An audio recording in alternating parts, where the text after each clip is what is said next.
Uh-huh. Yeah.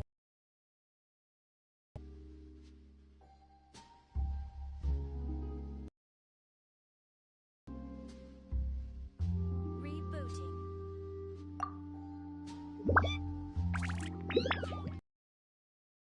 Every journey has its final day. Exactly. Don't But rush. none of them believed me. There'll be an extra fee for that. Uh-huh. Yep, you're right. I'll think about it. Osmanthus wine tastes the same as I remember.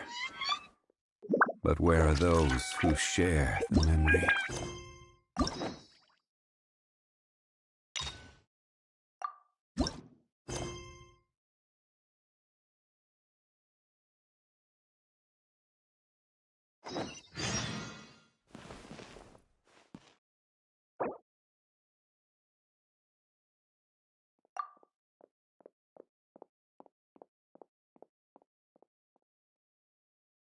Where do you want to go next? If you'd like to see Liyue's tourist spots, I have a few references.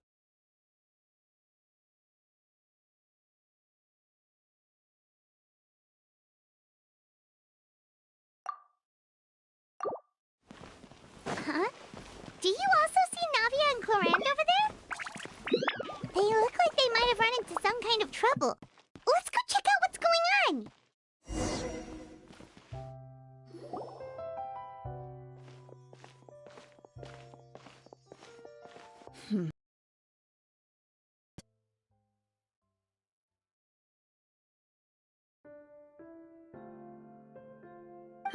Not at all. And I've asked pretty much everyone in the court of Fontaine already. Lynette's ears drooped as soon as she heard that we'd have to be out and about for days on end. And Fremine, he hid himself under his helmet as soon as he realized there'd be people around that he didn't know.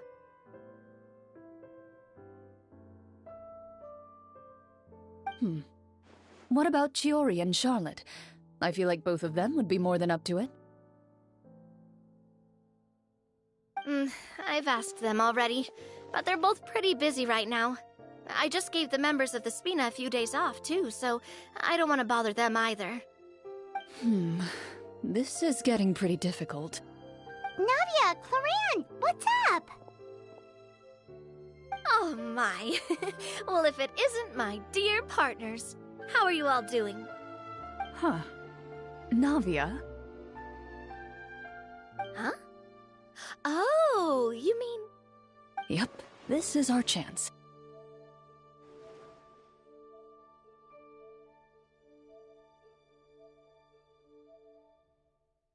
Do you need our help with something? Oh, precisely. My dear partners, we've got a huge problem right now that only you can solve. Whoa, for real? Absolutely. We've already exhausted all our other options.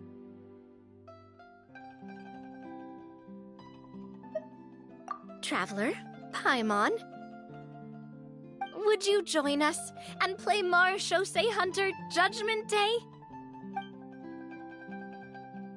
Marechaussee what now? It's a new game script by the Tabletop Troupe, a local roleplay adventure club. Ever heard of the Tabletop Troupe? They put out games that allow you to participate in a story and roleplay characters with your friends. Oh, I've loved their stuff ever since I was a kid. That sounds super interesting! Clorand and I are both veteran members of the club. Recently, someone came up with a new script and was looking for people to help playtest it for them. And when they asked, of course I couldn't refuse.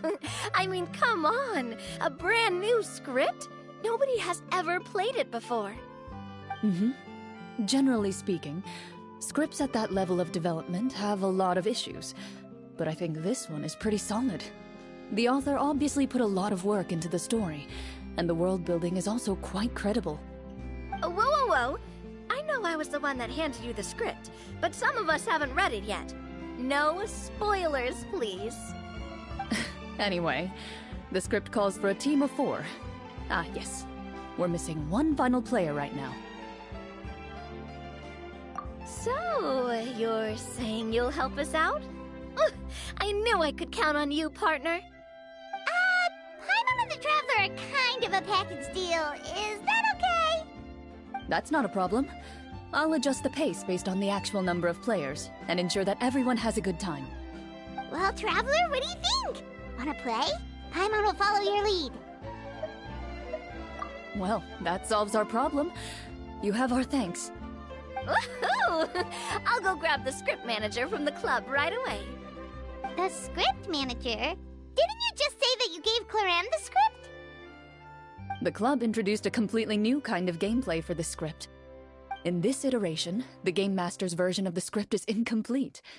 The script manager provides the next part of the script only after players have completed the current list of objectives.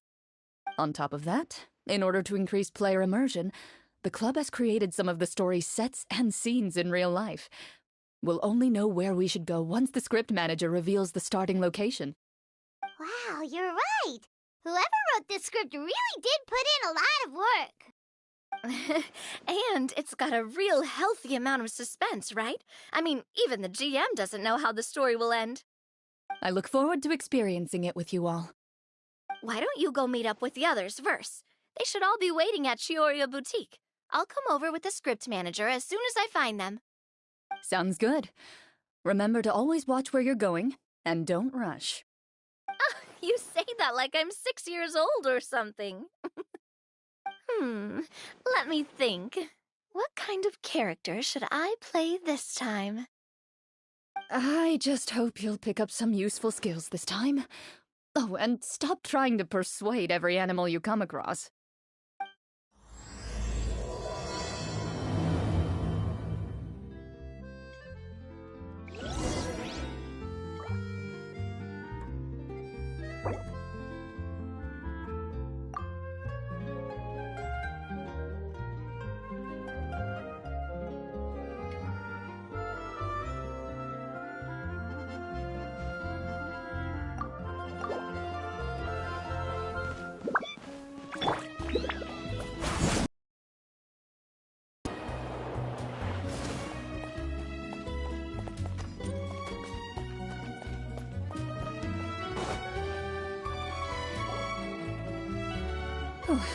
Sorry to keep you waiting. You're back! Huh? And you've got the Traveler and Paimon with you, too! What a pleasant surprise. I assume you'll be joining us for the game, then? Linny, Farina! Paimon didn't know you were playing, too! Are you also members of the tabletop troupe? I'm more of a casual member, if anything. I haven't taken part in many formal club activities. Lynette Fremine and I play something similar at the Hotel Bouffe Tété sometimes, but I'm usually the GM. Still, I'm sure it'll be fun being a player for the first time. I'm looking forward to it. Well, I'm not a member of the club at all. Claran simply woke me up first thing this morning, said there was a good script worth experiencing, and asked if I wanted in. If you're interested, I can give you a referral. That should give you a 40% discount on membership fees. I think I'll wait to see how this experience plays out first, especially when it comes to the quality of the script. If it's sufficiently fun, then I'll join. Do you participate in a lot of tabletop troupe activities, Clarine? You could say that. She's actually one of the few senior game masters of the troupe. Right. I knew about that even when she was still my subordinate. It's nothing. Really, just a small hobby of mine. Wow. Paimon's so used to seeing you be all upstanding and intimidating as the champion duelist. It's kind of hard to imagine you role-playing with a bunch of friends.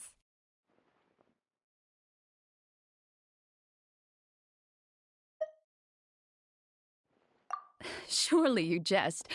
I would never intentionally make things difficult for my players. I maintain a clear boundary between my professional and personal lives. The me you see at court represents the law and order of Fontaine. I put all personal feelings to the side and grant a fair duel to all who seek to defend their honor. But in my personal life, I'm just an ordinary person. Someone who feels anger and sadness, just like everyone else. Well, you say that, but for all the time I've known you, I don't think I've ever seen you cry. I've seen you get angry, sure, but now I'm wondering whether you were actually mad or if it just looked that way from the outside. I was probably in work mode during those times. Is that so? Well, in any case, I just feel like even in your personal life, you don't get emotional very often. So you want to see me cry? That might be a little difficult. A show of anger, though, that might be something I could accomplish. No, that's not what I meant.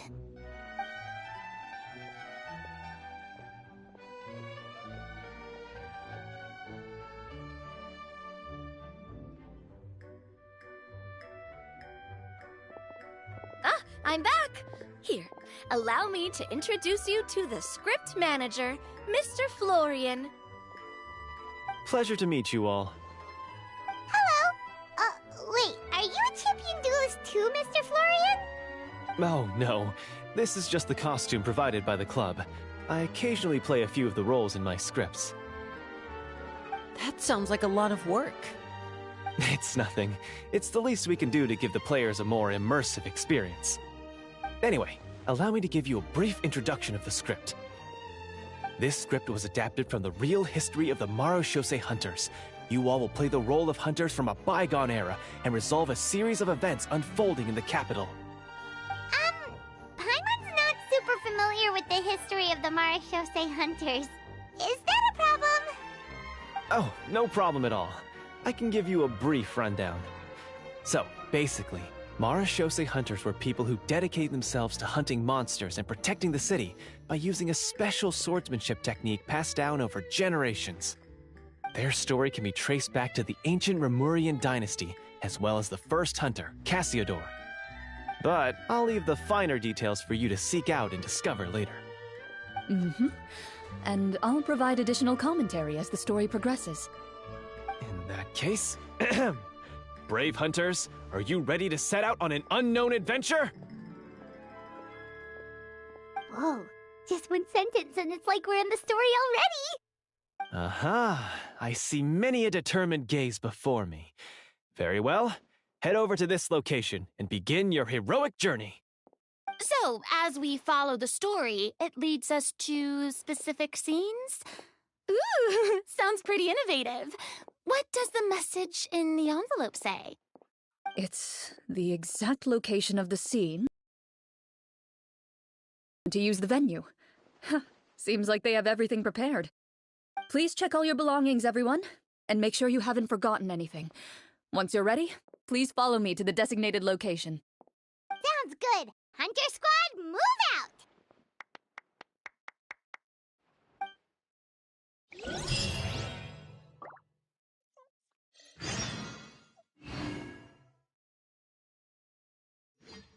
I heard down the grapevine that Chiyoria Boutique have. just got some new In fabrics fact, in. I've already put in my order.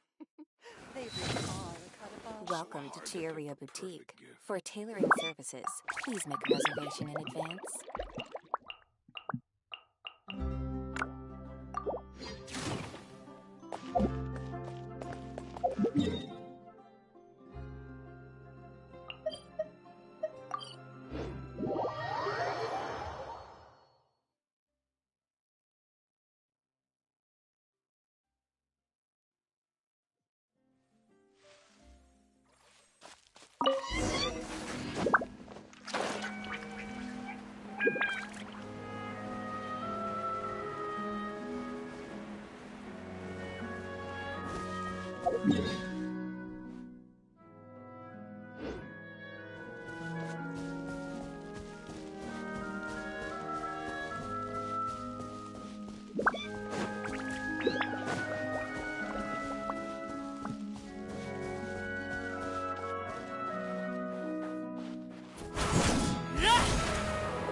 They really have thought of everything. Even the phaetometer is here and ready to go for us. The phaetometer? What's that? It's a card that's used to determine action success or failure. We'll need to use it when we try to use certain skills. And what about all the dessert and tea? Is that for us as well? That's what the message said. Oh, really? That's so nice. It feels just like a tea party with friends. Those snacks have Paimon's name written all over them. I think you might be more of a snack hunter than a Marashose hunter, Paimon. Snack hunter Paimon reported for duty. If there are delicious snacks to be found, Paimon will track down every last one. The desserts are great, but I'm still looking forward to the story more than anything. Very fair. Then, let us begin. First, please pick up the blank character cards in front of you, and write down your name and profession. You can find an abbreviated version of the rules printed on the back of your character card. If you have any questions, feel free to ask me. In this story, everyone is a Marashose hunter. To reflect this, the club has prepared a small badge for everyone. Ooh, nice! As hunters, you have proficiency in swordsmanship and fighting by default, so there's no need to allocate any additional skill points to those areas. Swordsmanship? So there's a fighting part to all of this?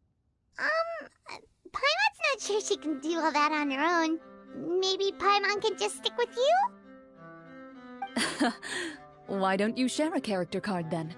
The Traveler will be the Marashose hunter, and you can be his little floating assistant. Huh. Kinda like in real life. So, for the name, do I fill it out with the name of my character? Yep. It can be any name you like. You can use your real name too if you want. I do that whenever I get too lazy to think of a new name.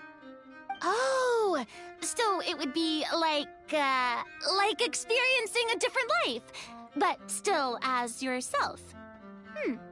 That's not a bad idea. In that case, I think I'll continue to use the name Linny then. Next up is the skill sheet. You have a limited amount of skill points that you can use to learn a number of skills. The more points you invest in a particular skill, the easier it will be to pass associated checks. I'll take persuasion and investigation. Those are must-haves when it comes to missions like these. Oh, those skills sound like they'd be useful for gathering intelligence. Good idea, Navia. Just as expected of a veteran player. So should we also take those skills then? Not necessarily. Since we're working together as a team, we could leave the negotiations to Navia and use our skill points to pick up other useful skills. For example, I think I'll take stealth and sleight of hand. That will give us more options if we run into any situations we can't negotiate our way out of. Oh, interesting. I wasn't thinking about it like that. I suppose it's not so different from an acting troupe. Everyone has their own role to play. Let me see. I'll take arts and performance. I'm not quite sure what use they'll be, but I'm not as knowledgeable about the other skills, and I am not too confident I'd be able to roleplay them well. Well, that leaves us. What do you want to learn, Traveler?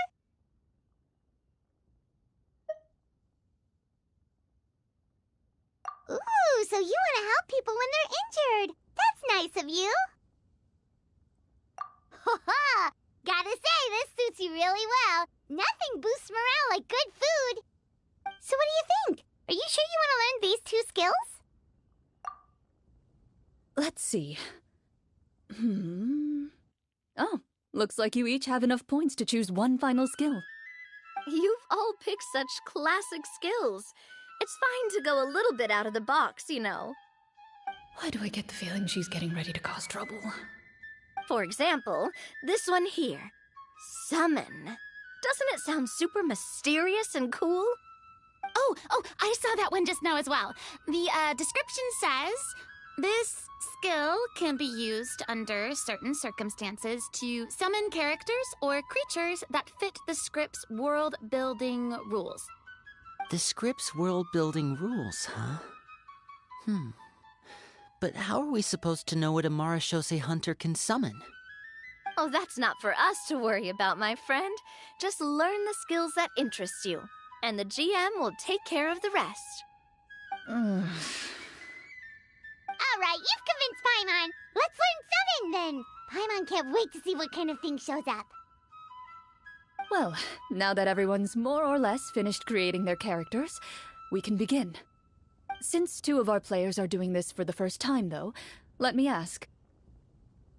Would you like to play on easy mode or authentic mode? What's the difference between the two? Well, in role-playing games, the story sometimes changes based on the decisions of the players and the results of the Fatometer.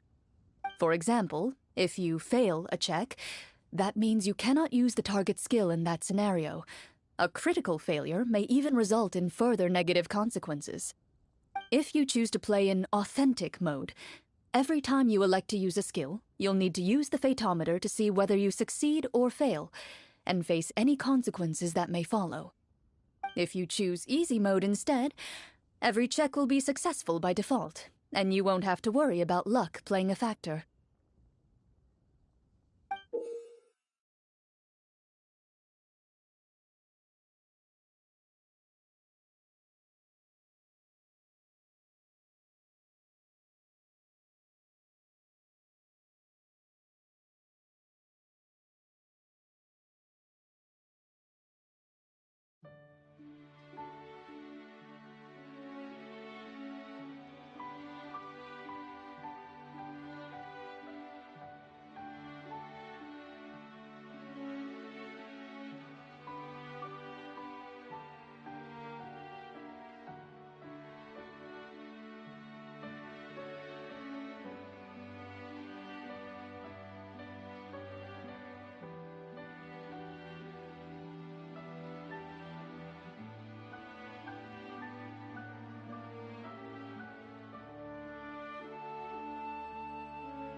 Given that I'd like to focus on the story, I suppose I should pick easy mode. Bad if I brought the team down by failing my checks. Huh? Oh, come on. Don't worry about that. RNG is the lifeblood of role-playing games. I'm going with authentic mode for sure. Never knowing what you might have to overcome. Ugh, doesn't that sound exciting? I'd rather be mentally prepared for what might happen. All right, then I'll mark down Farina for easy mode. All her checks will be successful by default. As usual, Navia and Linny will play on authentic mode. What about you, dear partner? How would you like to play?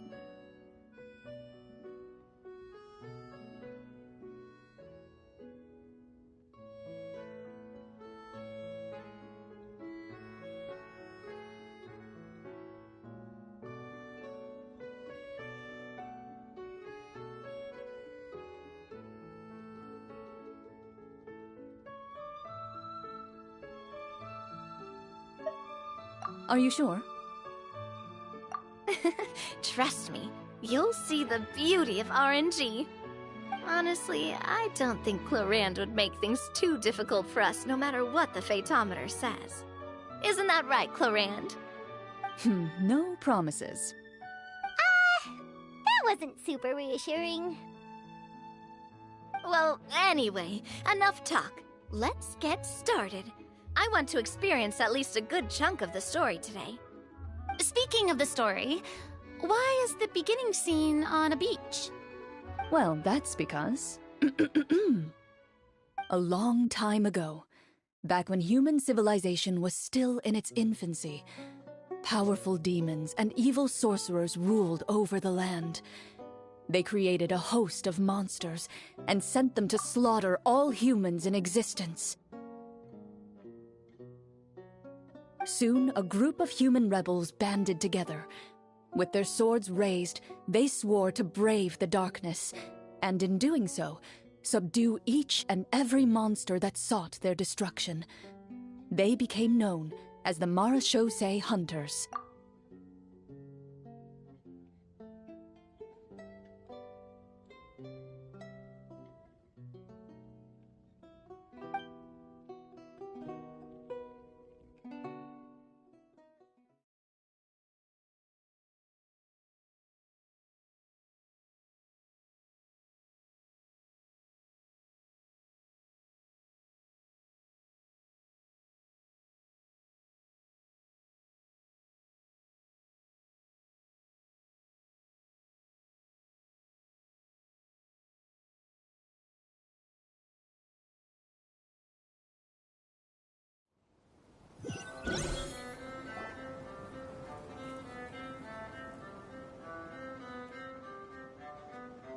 Sometime later, as a member of the Marachose Hunters, you receive a commission. Following the address provided on the message, you take a boat and arrive at this strange city. As you inhale, you can taste the slightly salty air of the docks as you begin to survey your surroundings.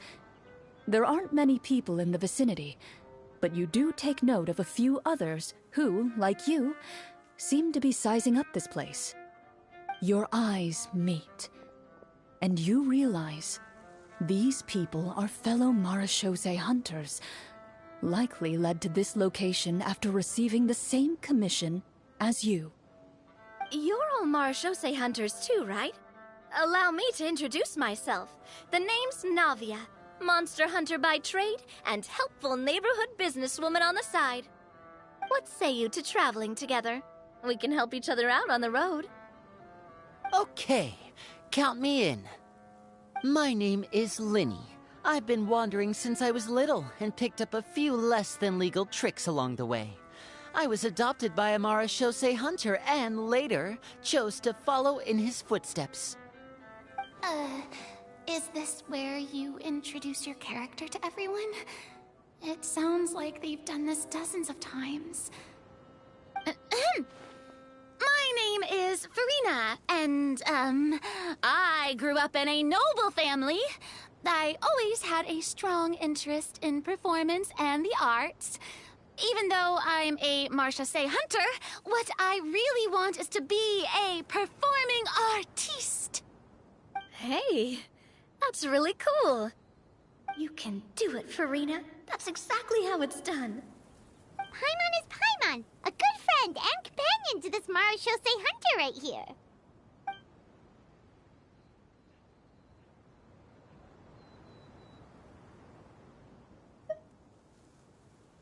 I've been studying the culinary arts since I was a child. I hope my delicious food can help boost people's spirits. That's wonderful. I'll be looking forward to your cooking during our adventures together. Well, if we're all here for the same commission, why don't we take some time to confirm what we need to do? You open your envelopes at the same time. The message reads, "To the honorable and trustworthy Marachose Hunters, our kingdom is currently facing a grave crisis. The lands outside the capital have been overtaken by monsters, and our people are being led astray by forces of wickedness. We beseech you, please help us resolve this crisis and return peace and stability to our home. Huh. The layout of this city looks super familiar. It kinda reminds Paimon of Mondstadt! The scriptwriter must have used a real-world city as a reference when coming up with the map.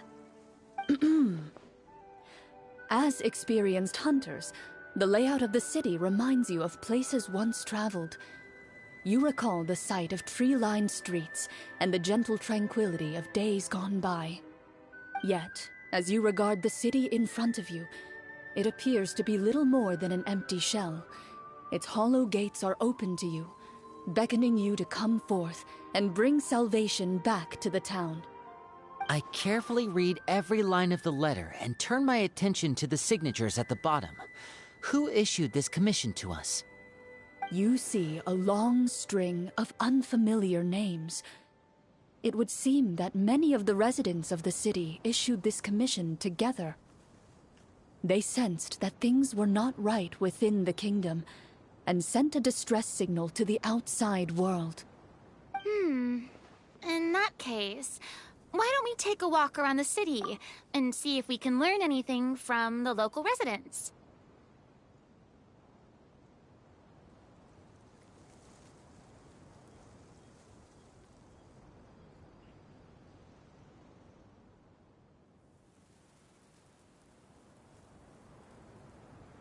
Oh, good idea.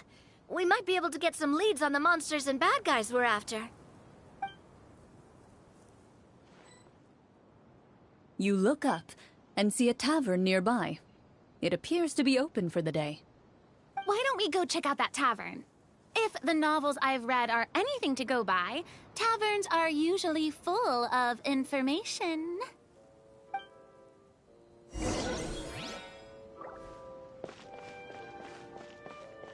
As you approach the tavern, you find a plainly dressed woman standing nearby.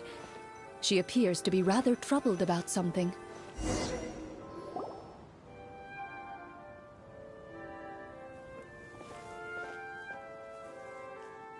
Greetings, friend. Lovely weather we're having today, don't you think? Oh, hello. I suppose you're right. The weather today is quite lovely. If only those monsters out there would stop causing trouble. It seems like every character included in the script has a certain amount of useful information to offer. If we keep asking questions, we might be able to get some good leads. Oh, come now, don't be sad. Life is all about optimism. Oh, that reminds me. What did you have for breakfast this morning? Huh? I don't think that's the kind of question we're supposed to ask. Nothing turns a frown upside down like good food. How about some macarons? I could make you some. You didn't even take cooking as one of your skill proficiencies. That's not necessary, miss. Excuse me for saying this, but you don't really look like a chef. Besides, I'm not really a fan of sweets. So you're someone who barely smiles and doesn't like sweets. You're really starting to remind me of this one friend of mine. Hey! Did she just... me? Glorianne must have broke character for a second. This isn't getting us anywhere. Traveler, maybe you can think of something.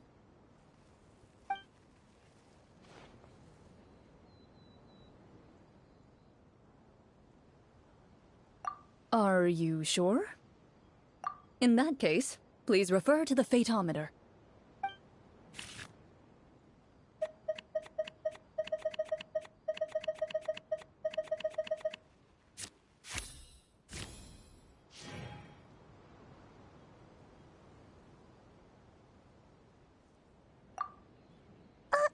We failed the check! You remain silent as you prepare a pot and fire to use for cooking. The woman stares at you with her mouth agape as you skillfully cut the ingredients and toss them into the pot. Perhaps your skills have regressed due to lack of use, But soon, the unpleasant smell of something burnt fills the air. Oh no, I screwed it up. It's all black around the edges. I appreciate the thought, but I think I'll pass. Miss, we'd love to learn more about the monsters you mentioned. If you're willing to open up to us, we might just be able to help resolve the troubles you're facing.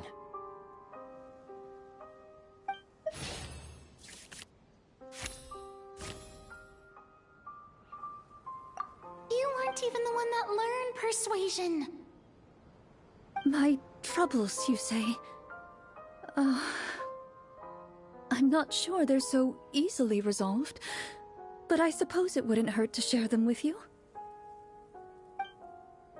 A horde of monsters suddenly appeared near the capital recently, so all the guards were dispatched to fight them.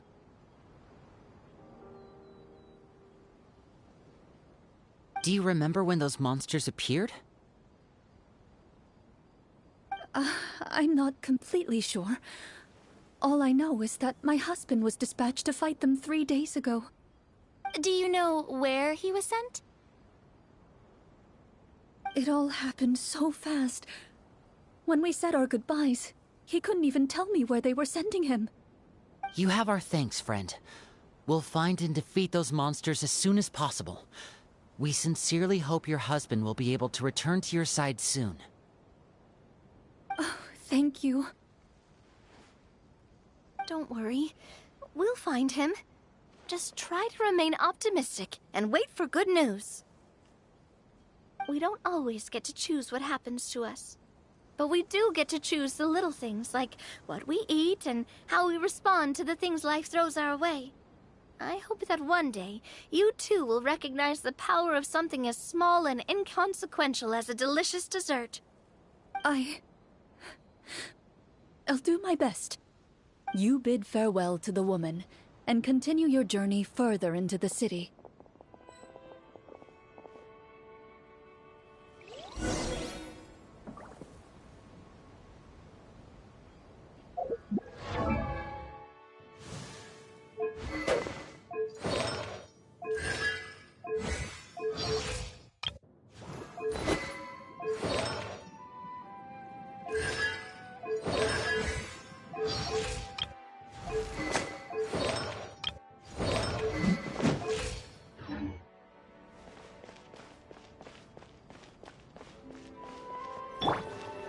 This one's got your name on it! As you venture further into the city, the streets appear largely empty. An elderly woman walks past. You see her shake her head as she puts away her wrinkled wallet. A nearby merchant folds his arms and gives you a disdainful look. You get the impression that he's someone who has long gotten used to the sight before him.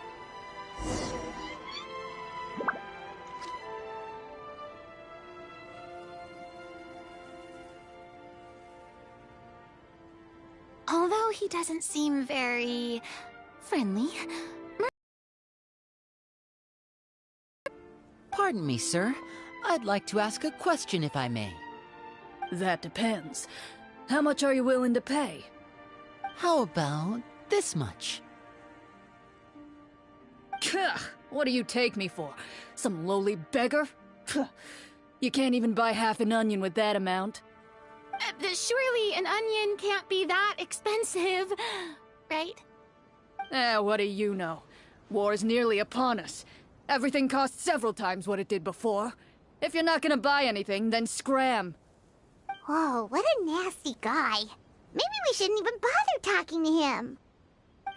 But he still might have information we need. Traveler, can you think of something? Sir, we came to this city to solve the very problem you seem to be referring to. The war you mentioned, would it happen to be against the monsters outside the city? If you happen to be well informed and know a thing or two about what's going on, we'd appreciate it if you could share that information with us. After all, the sooner this problem gets resolved, the easier it will be for you to do your business.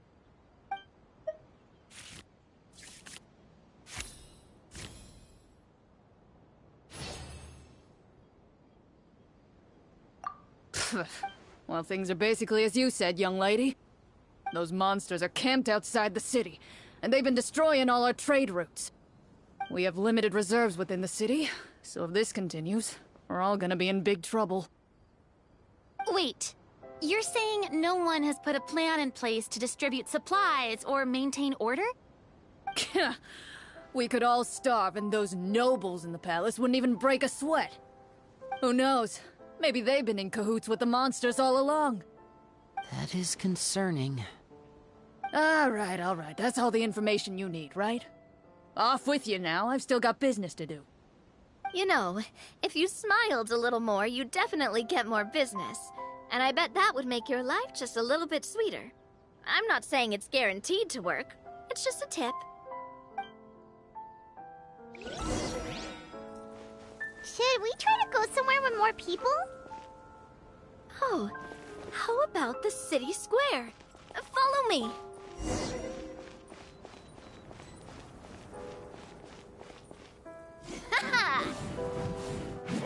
Before you lies the city's central square.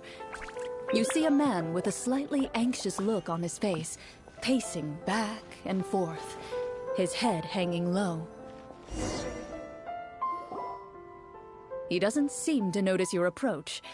Still immersed in his own thoughts, he shakes his head and lets out a long sigh. This guy seems promising enough. Maybe I can get some information out of him. Hello, sir. Is there anything I can do to help you? Wait, you're... I'm... Oh, dear goodness! You're a Marashose hunter! You recognize us? Ah, are you one of the people who wrote the commission letter? Yes! Oh, I didn't expect you to actually come. Oh, what great news! The city is saved! What happened here? Alas, we once lived comfortable, carefree lives. This city used to be free of monsters. The first Marashose hunter, Casiodor, the Golden Hunter, he was the one who drove them back. However, monsters have once again surrounded the city. Perhaps the seal that kept them at bay has lost its power. Or perhaps an evil sorcerer has been meddling in our affairs. All I know for sure is that their return has stripped the city of any chance at peace. Are there not enough soldiers to drive them out? It's not a question of numbers. The guards simply have no idea how to deal with them. Most people my age have never even seen one of the monsters, much less been trained to fight against them. What's worse, many of us don't even know the history of the Marashose hunters anymore. When I was a child, though, my grandfather would tell me stories about how the Marashose hunters drove back the monsters. So, on the off chance that something might come of it, I decided to reach out to you. To be perfectly honest, I was starting to think all those stories were just tall tales. But now that I've seen you in person, I finally know that it was true! Well, you can rest easy, friend. The righteous and formidable Marashose hunters are on the case. The man is touched by your determination and resolve. His eyes begin to well with tears of relief. Still, if we are going to hunt the monsters, we need to know where to find them. Can you give us any leads? All I know is that the area outside the city is dangerous. I'm afraid I can't point you toward a specific location. Oh, although, if you leave the capital through the main gate and follow the road, you should run into a group of guards.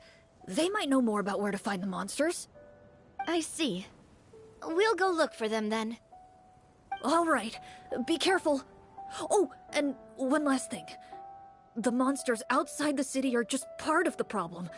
There are evil sorcerers inside the city as well, so be on your guard. They're actively working with the monsters, and have corrupted the court ministers with malicious magic. They're the reason why, even inside the city, everything has been a giant mess. Even one of our kindest ministers has turned into a boorish and unreasonable figure, interested in nothing but enacting laws that exploit the people. Who knows how much longer we'll be able to go on like this. Talk about being stuck between a rock and a hard place. I feel bad for him. Maybe we should try to cheer him up? Huh? Like, now? Is this really the right time? I appreciate your kindness, but for now, it's more important to focus on the crisis at hand. Brave hunters, I leave the future of this kingdom to you.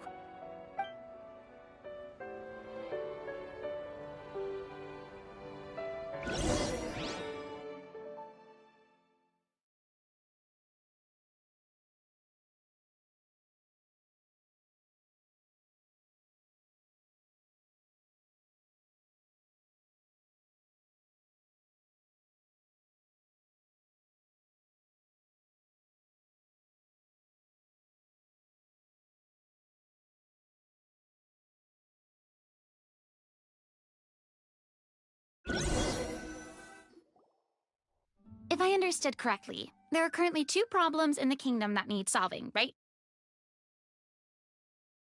Exactly. We need to defeat the monsters outside the city and take down the evil sorcerer stirring up trouble from within. But which problem should we tackle first? Well, this seems like a good moment for a break. Take some time and discuss what you want to do. Let me know when you've made your decision. I really didn't expect the people in the city to keep us at arm's length like that. I totally thought the hunters would be treated like heroes. Well, Clarence said the script took cues from the real history of Fontaine, right? Maybe the real-life Marachose hunters were also treated like that. I wouldn't say it's a perfect representation of history, but there are definitely some similarities. Would you like to hear more about it? Sure. As long as it doesn't spoil anything in the script. You brought up bits and pieces of the hunter's history before, but it was all in passing. Paimon wants to know too! The hunters were super powerful, right? Were they all from a special line of supernatural beings or something? Kind of like the yokai in Inazuma? No. All Marachose hunters were ordinary mortal fighters. The only thing that set them apart were the special sword techniques passed down over the centuries. Huh? So you mean anyone could become a Marachose hunter? In theory, yes. All you would need to do is survive the rigorous training and master the swordsmanship techniques required to fight the monsters. Still, most people dropped out at the early stages, and others called it quits the minute they saw a monster in person. To become a hunter, you must be strong in both body and mind. What kind of monsters did the hunters fight exactly? Oh, and the evil sorcerer the script mentions. Did they exist in real life too? The land of Fontaine once played host to an ancient dynasty known as Remuria. After that dynasty fell, monsters began to appear, intent on obstructing humans from establishing a new social order. One of the ancient sorcerers of Remuria used his power to assemble a formidable army of golems. He sought to use that force to establish himself as king. Now wait a second. Don't tell me that guy was the inspiration for the evil sorcerer in the script. We still haven't found any in-game information on him yet. So, why don't you talk about someone else for now? Well, I wasn't planning on going into anything you might be able to find out in the game. But if you want me to talk about something else, then... How about Casiodor, the Golden Hunter? Or Egeria, the ex-Hydro Archon? Wait, but those people are all from a super long time ago. Where did you learn all this, Clarand? From my master. Huh. By master, you mean Miss Petronia? Is someone you know? Absolutely. Miss Petronia and my father were good friends. Back in the day, she would often bring Clorand over to play, but then... Let's not get off topic. Anyway, back to what I was saying. Responding to Egeria's call, a number of warriors followed Casiodor into battle against the monsters. This group of warriors, under Casiodor's leadership, became known as the Marachose Hunters. Yet, as Fontaine entered an era of peace, their work gradually became obsolete. The Marachose Phantom, originally an association made up of hunters, eventually came to be predominantly comprised of Melusines. Ah, I see. That explains why most of the people in the script have forgotten the hunters or think of them as nothing more than a legend. Is that really a bad thing, though? It can get tough always being the one shouldering everyone's expectations. Depends on who you ask, I suppose. If the name of the organization no longer commands respect, investigative work is bound to suffer. Speaking of investigations, which problem should we tackle first? Monsters or evil sorcerer? I vote monsters. That's the main duty of the hunters, right? We can come back to the sorcerer later. Well said, Miss Farina. Plus, if the sorcerers really are the masterminds behind this whole thing, defeating the monsters could give us some clues on their intentions as well. What about you, partner? What do you think? It's decided then. All right. After some discussion, you decide to turn around and head out of the city.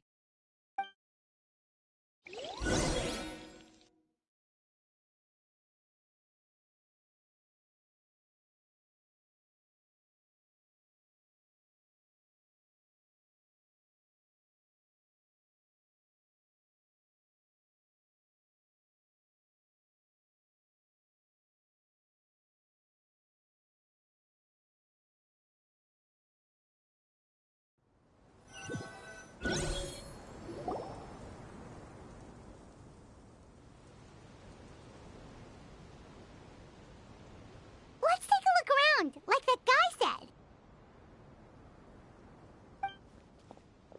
You there! Outsiders, halt!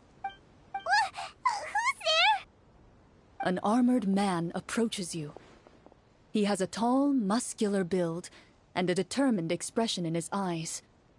Just one look, and you can tell he's fought in his fair share of battles. Although he's trying his best to conceal his current state, his uneven gait and the sweat dripping down his forehead make it obvious that he's been wounded and is in serious pain. I'm the captain of the guard. I saw you sneaking around the city earlier, so I'll only ask this once. State your purpose, or it's off to the dungeons for the lot of you. Wow, it's been a while since someone's been this suspicious of us. I said talk, not whisper between yourselves. Have you ever heard of the Marachose Hunters? Marachose Hunters? Ha! That fairy tale, you mean? What, do you expect me to believe you're one of them?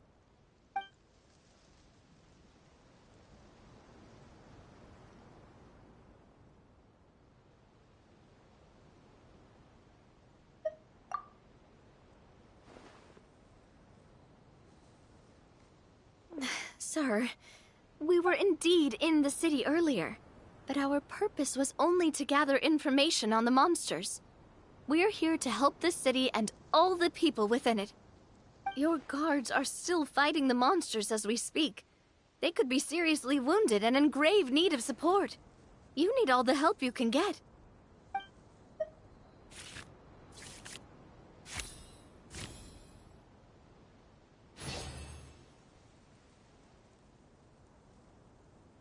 The man regards you with doubt and concern.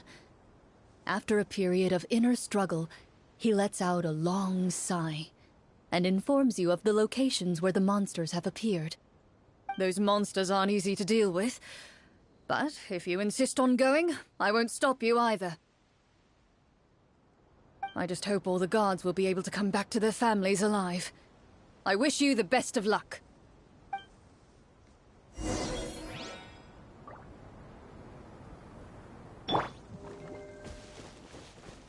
Based on what the captain said, the monster should be right up ahead. Let's go. Hopefully we're not too late. As you approach the battlefield, you see numerous people lying by the side of the road. They appear to be dressed like guards.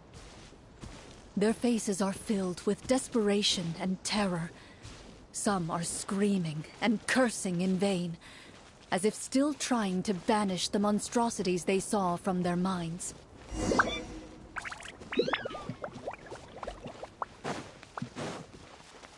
A few of the wounded look up at you in shock and disbelief. "Quick, leave this place. Turn around and don't look back," they yell. Yoo-hoo!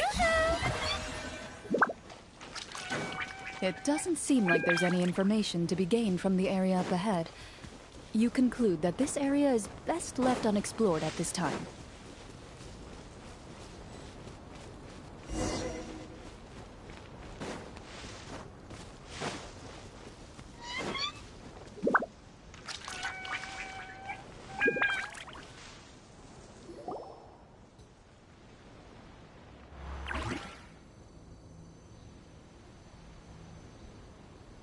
This is the place he mentioned, right? You see broken iron swords scattered all around you, and downed trees riddled with terrifying claw marks. All the signs point to one thing. A truly devastating battle just took place here. Be on your guard, everyone. The monsters might still be around. Before you can finish your sentence, you hear rustling sounds from the surrounding bushes. The monsters have emerged. They close in on you without fear. You get the impression that, in their bloodthirsty eyes, you're just another meal for them to devour. A little help here! This thing wants to eat Paimon! Your battle round begins now.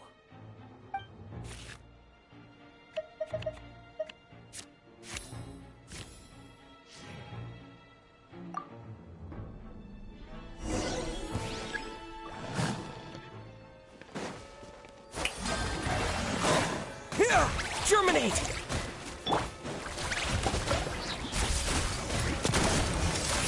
A proper send-off from Messina with love.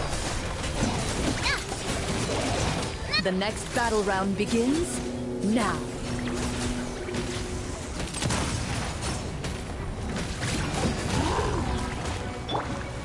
And voila!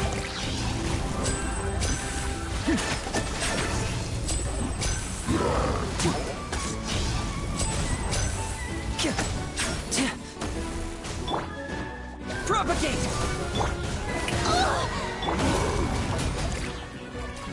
Feeling lucky? Coming at ya!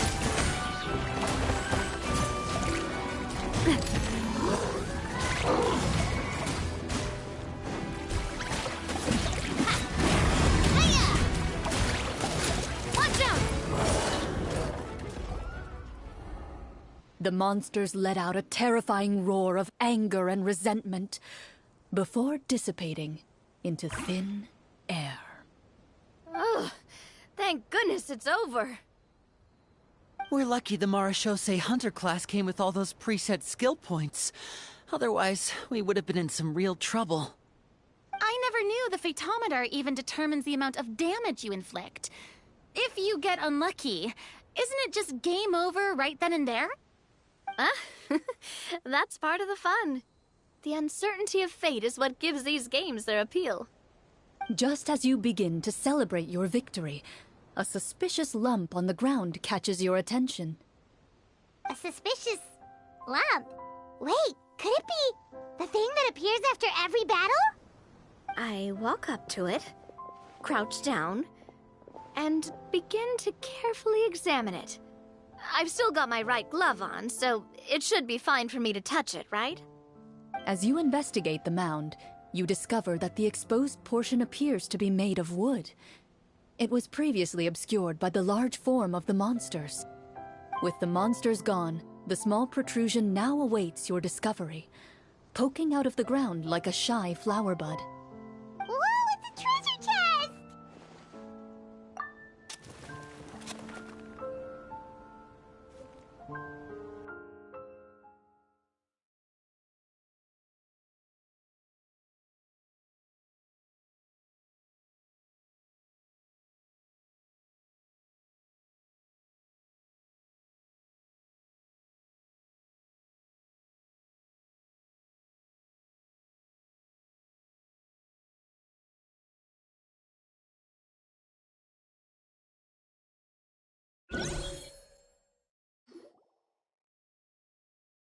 With everyone's help, you successfully excavate the wooden chest from the ground. Even without opening it, you can tell from the mora and jewels scattered around the chest that it must contain quite the fortune. Makes sense. We worked hard for this. Let's open it and we can share what's inside. I can understand. But think about it. Doesn't it seem like there are people out there who need this treasure more than us? Yeah. Think about all the people suffering in the capital. Or all those guards who got hurt fighting the monsters. Wouldn't it be better if we gave the treasure to them? Wait, is that how it works? Paimon thought since we were the ones to dig it up, we could just take it for ourselves. Well, let's put it this way. Any decision you make during a role-playing game can impact the future course of the story. But would the people really believe us? It's hard enough for us to prove we're Marchese hunters. What if they think we procured the treasure illegally? They might get even more suspicious of us. That's definitely something we should consider. Maybe we can come up with an explanation in advance. Well, if donating it could cause that much trouble, why don't we use it to buy some gear and fill up on good food? Then we'll be ready to fight even more bad guys. Looks like you're facing a difficult choice once again. Well, it's getting late. Why don't we call it a day for now? Wow! Where did the time go? I'm not sure if it's because I'm having so much fun with you all, or because the story is particularly enticing, but I feel like I could almost keep going. Here, here! Ooh, how about we play through the night? I'm not sure I'll have enough energy for that. Yeah, that won't work for me either. Lynette will give me an earful if I get home too late. I understand how you feel, Navia, but we have to change venues for the next part of the story anyway. Huh? Another location? Mm-hmm. There's a special note for the GM at the end of this section that says to proceed to an indoor set for the next part of the script. Whoa! They really pulled out all the stops for this new script. Well, even if we end the game for the day, we can still stay a little longer and hear Cloran finish her story, right? Paimon wants to hear more about the history of the hunters. Something tells me you just want to finish the free desserts before we break for the day.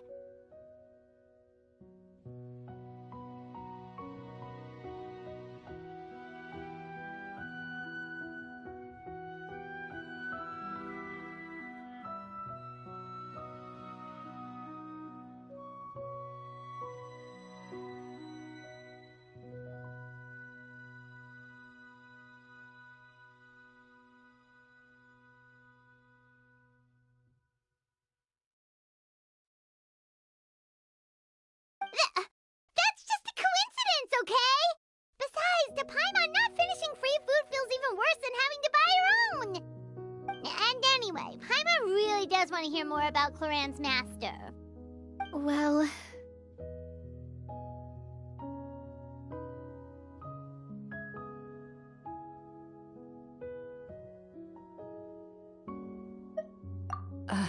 It's nothing. I appreciate the concern, but it's all in the past. It won't do any harm to share these things now.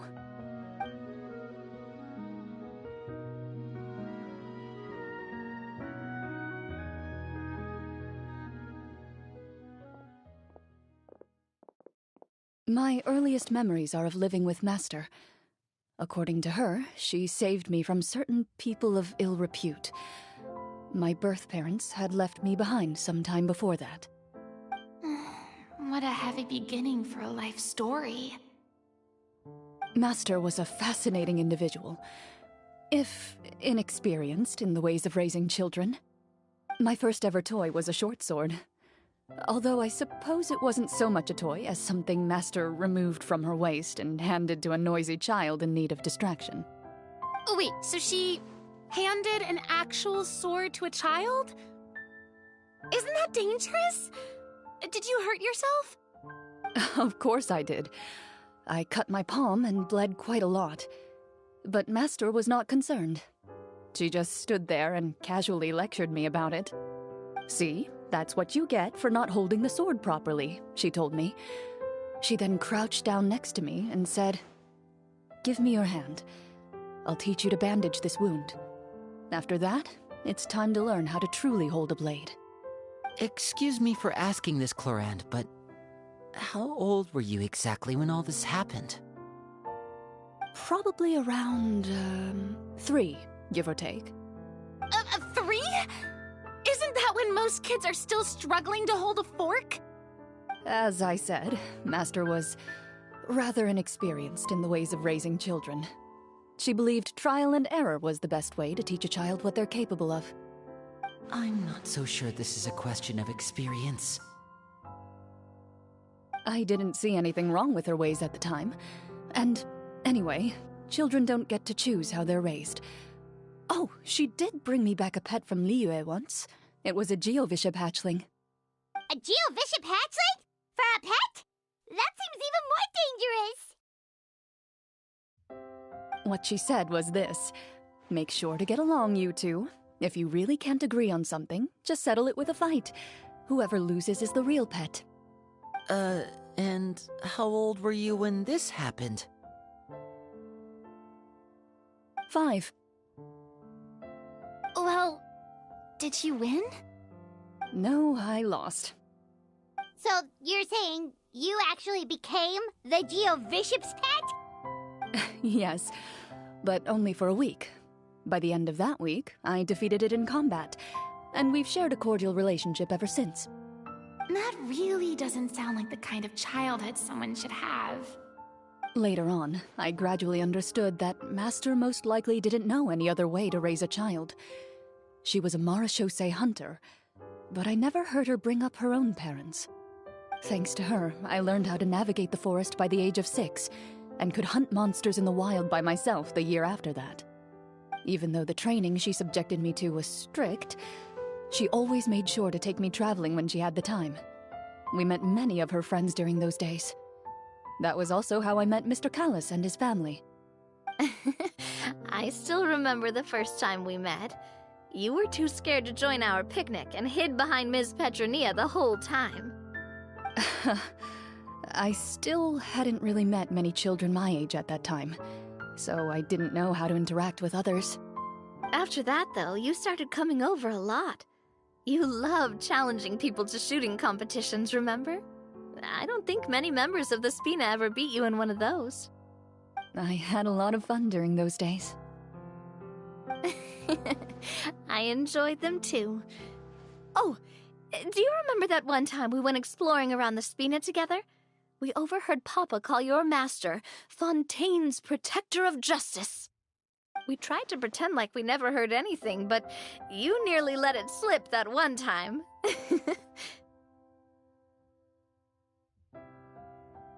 Protector of Justice?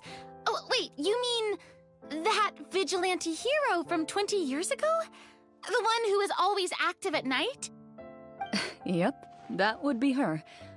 She often would put on a black cloak and go out at night. I never knew where she went or what she was doing. Until, like Navia said, we overheard the truth from Mr. Callis that night. 20 years ago, huh? I still remember the guards leaving all kinds of witness reports about her on Nervalette's desk. My apologies. Oh, there's no need to apologize. You had nothing to do with it. And anyway, everything she did was for a good cause. Although, calling herself the Protector of Order was a bit much. Especially when she deliberately operated outside the law. Huh? When did the Protector of Justice become the Protector of Order? Oh, she had a bunch of code names. I heard she would just come up with a name on the spot whenever she was asked. Later on, she probably got sick of answering those questions and decided to stick to just 2. The Protector of Justice and the Protector of Order. That sounds like her, all right. I bet she forgot which of the 2 she'd use by the time she got back each night. Well, she certainly sounds like a fascinating individual. With her strong sense of justice, it's no surprise her student followed in her footsteps. It's true. I always wanted to become like her. Someone powerful, independent, and with a strong sense of conviction. But...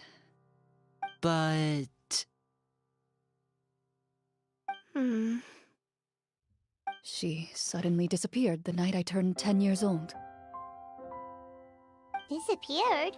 What happened? I have no idea. She didn't even leave a note. I was never able to find out where she went. That night, I was celebrating my birthday at Navia's house, but Master never came to pick me up. When I returned home on my own, it was to an empty house.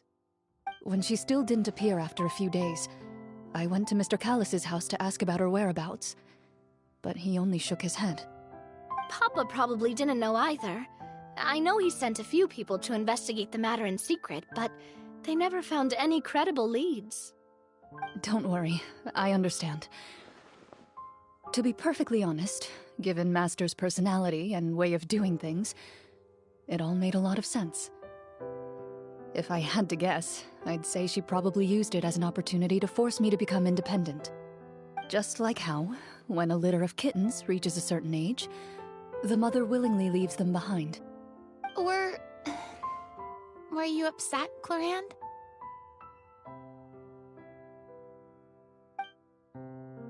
I was at first, but not anymore.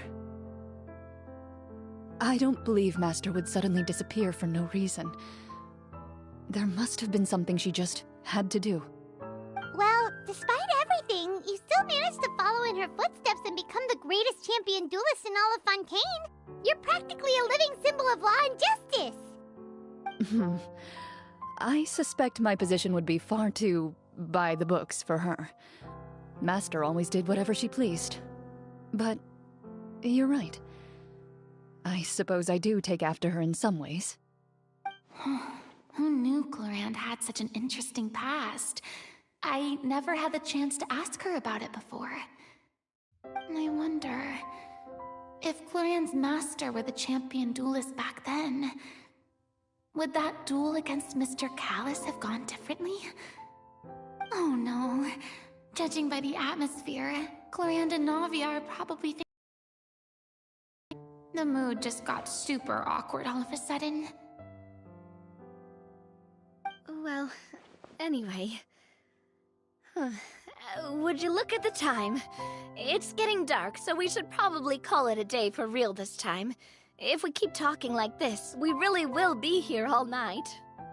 I had a great time today, Miss Clorinde. Thank you for being our GM. Anytime.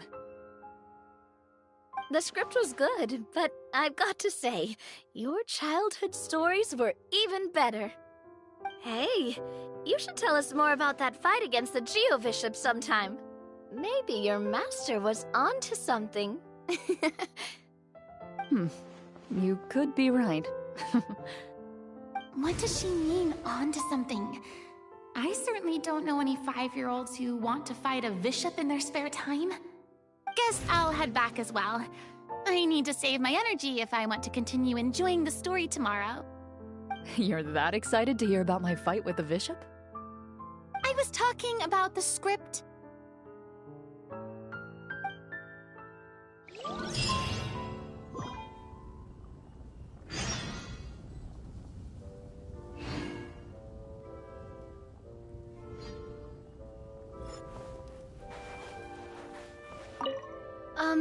Just between the two of us, could you tell me what it was like to be the Geo-Bishop's pet? It was nothing special, really. Geo-Bishops don't understand the concept of a pet. So, basically, it just headbutted me whenever I entered its territory. And that hurt? Yeah, it hurt. What, something you want to experience for yourself? Oh, I'm good. Thanks.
Let's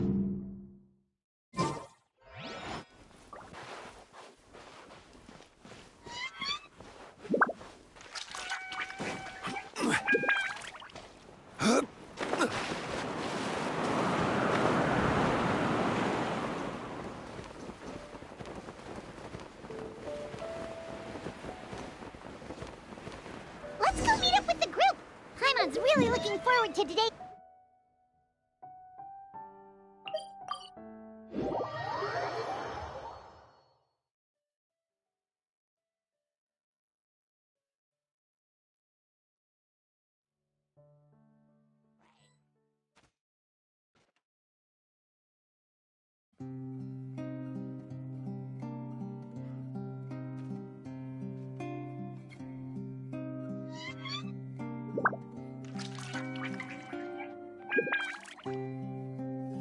Every journey has its final day. Don't rush.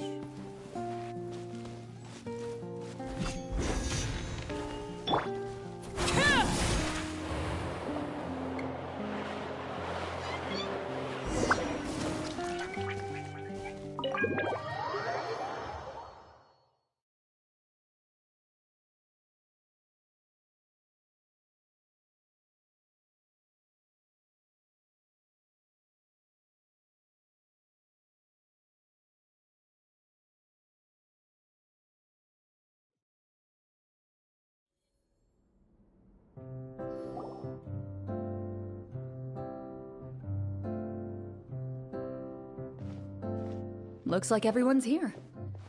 Now, before we begin, why don't we finish where we left off yesterday? There was an important decision to be made, yes? I'll pour everyone a cup of tea. Is that really the most important part, though, Clorand? Paimon's more concerned about our current surroundings. Heavy walls, cold railings, dim lights.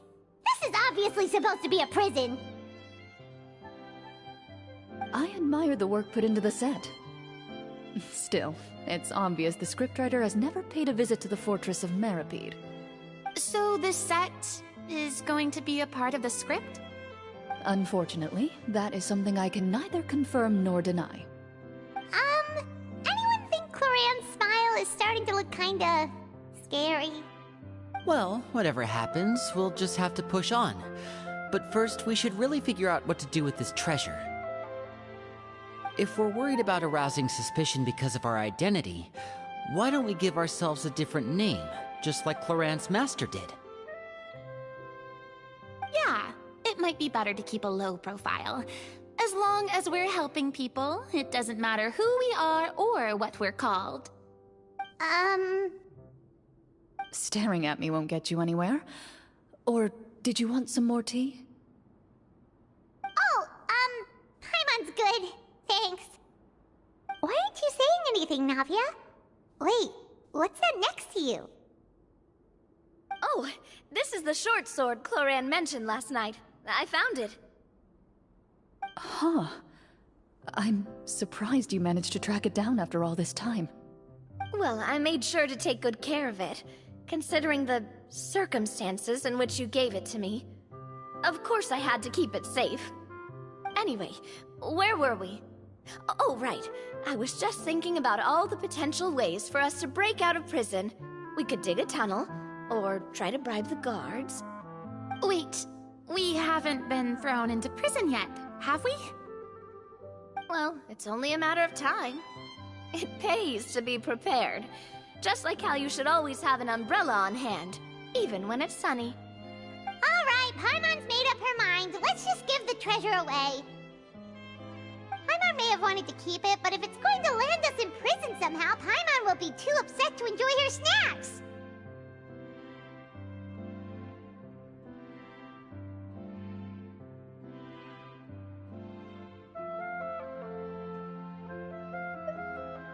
So, you've reached an agreement? All right then, we can continue with the story. Oh, and we'll collect all the scattered pieces of treasure on the ground as well. All right. You collect the treasure and make your way back to the capital with your bag of loot in hand.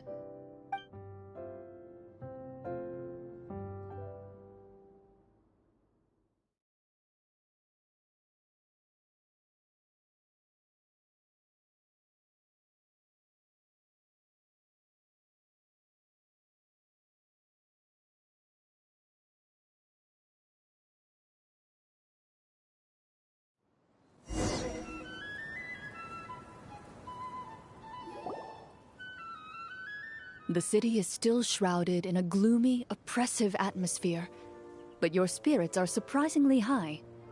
In places where sunlight struggles to reach, you generously share your wealth with the children, the elderly, and the poor in urgent need of help. Thank you, kind soul. The elderly woman's look of gratitude follows you as you walk away, her eyes never leaving your back until you move entirely out of sight. However, there's still quite a bit of Mora remaining. It appears you haven't made much progress. She's probably trying to tell us to speed this up. We need to hurry up so we can address the sorcerer problem. Should we go find that man again at the square? He seemed like a pretty responsible guy. I'm sure he knows the people here far better than us. Oh, good idea! Just as you start to make way to the square, intent on finding the man again, there's a voice.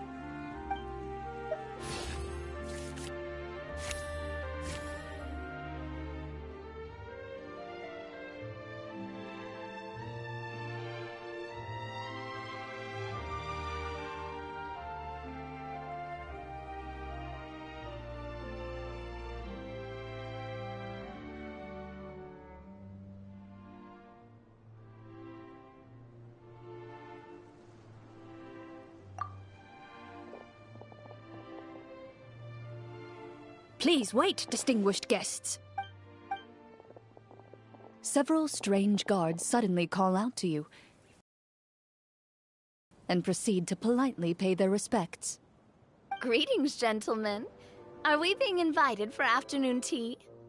Surely you jest, my lady. That would not be our place. It is His Excellency the King who requests to meet with you. Please come with us.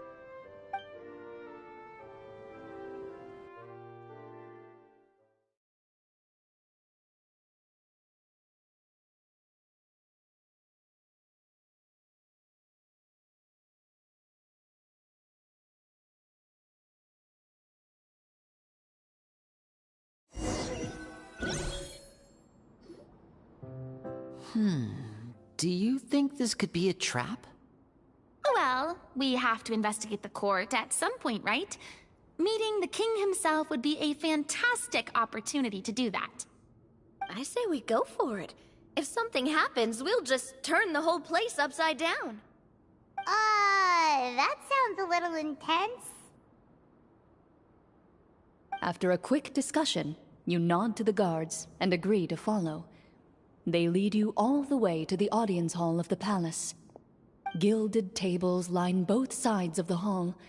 The space itself is adorned with all manner of expensive antiques, glass shelves, and silver candlesticks.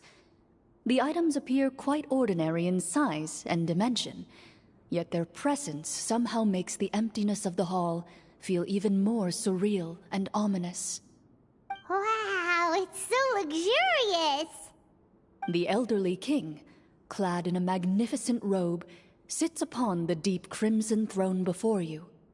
He wears above his head a majestic crown, with a gemstone the size of a bird's egg set right at the very front.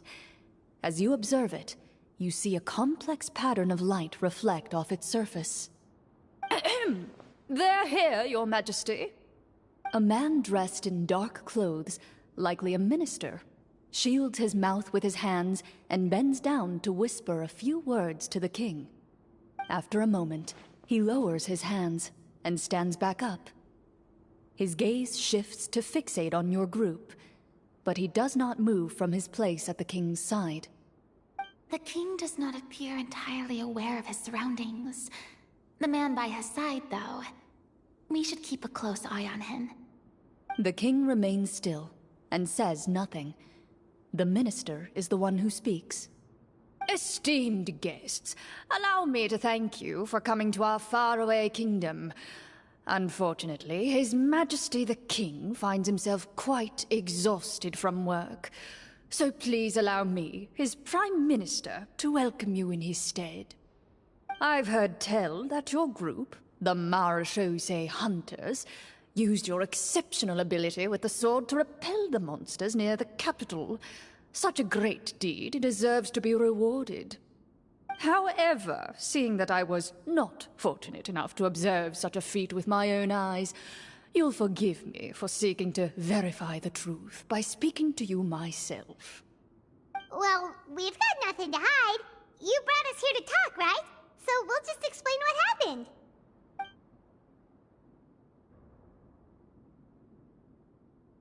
The golem's blades were so powerful, they could cut down trees in a single swipe. It took a lot of effort to defeat them, even for trained swordsmen like us. Well, that was enough details, right? Believe us now? Your account does indeed match those of the survivors. Since you were the ones who defeated the monsters, that must mean you are also in possession of the treasure they stole?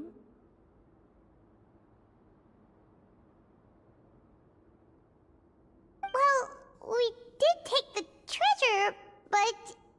How did he know about the treasure? Then I must ask that you return it at once. It belongs to the kingdom. Wait, but didn't you just say that our great deed deserved a reward? Shouldn't the treasure be considered a part of that? Yes, that was indeed what I said. But you seem to have forgotten a very important distinction. Only that which is freely given by the king can be considered a reward. Taking the rightful wealth of a kingdom without said permission, on the other hand, is a crime. But that's completely unreasonable. Yeah, that makes no sense! If it weren't for us, the treasure would still be buried underground somewhere! Maybe so, yet the fact remains. You tried to dispose of the treasure without reporting it to the court and without receiving permission, yes? What, no answer? Surely you're not insinuating that you, a group of legendary Marachose hunters, sought to take the treasure for yourselves? Well, what about the king? Is he just gonna let this guy talk for him the whole time? Clad in his magnificent robe, the king remains seated, with his hands resting on either side of the throne. His posture is rigid and unmoving. He stares forward with an empty look in his eyes, completely unmoved by the events before him. From the look of things, could the Prime Minister be the evil sorcerer? Or could both the king and the Prime Minister have fallen under the evil sorcerer's control? I would like to observe the number of guards stationed in the hall. The guards in the palace appear fully armed, their expressions solemn. Sensing the tense atmosphere in the room, they stand at the ready, each with a hand placed upon the hilt of their sword, as if prepared to draw their weapons and surround you at a moment's notice. Well, there goes my plan to turn the whole place upside down, I guess. It appears we've been visited by nothing more than a group of ill-intentioned imposters. What a pity. Guards, take them away and throw them in the dungeons. Before I decide your fate, however, I must first determine whether you have any accomplices outside the court. Can't we try to slip away? Or maybe start some kind of riot? But if we try to fight the guards right now... Don't worry. At least we figured out who's behind all this. Let's just play it by ear. If you're scared, Paimon, just hold my hand. Aw, thanks, you guys.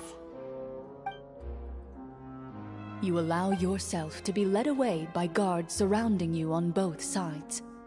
It's only when you begin to feel drops of water falling from the dungeon ceiling and smell the stench of death and decay all around you that you finally realize you've stepped into a completely different world. Stay here, and don't try anything funny. The guards lock the cell door and leave without looking back. Wait, sir! Your voice echoes through the dark hall, but the only response you receive is the sound of water dripping from the ceiling. No!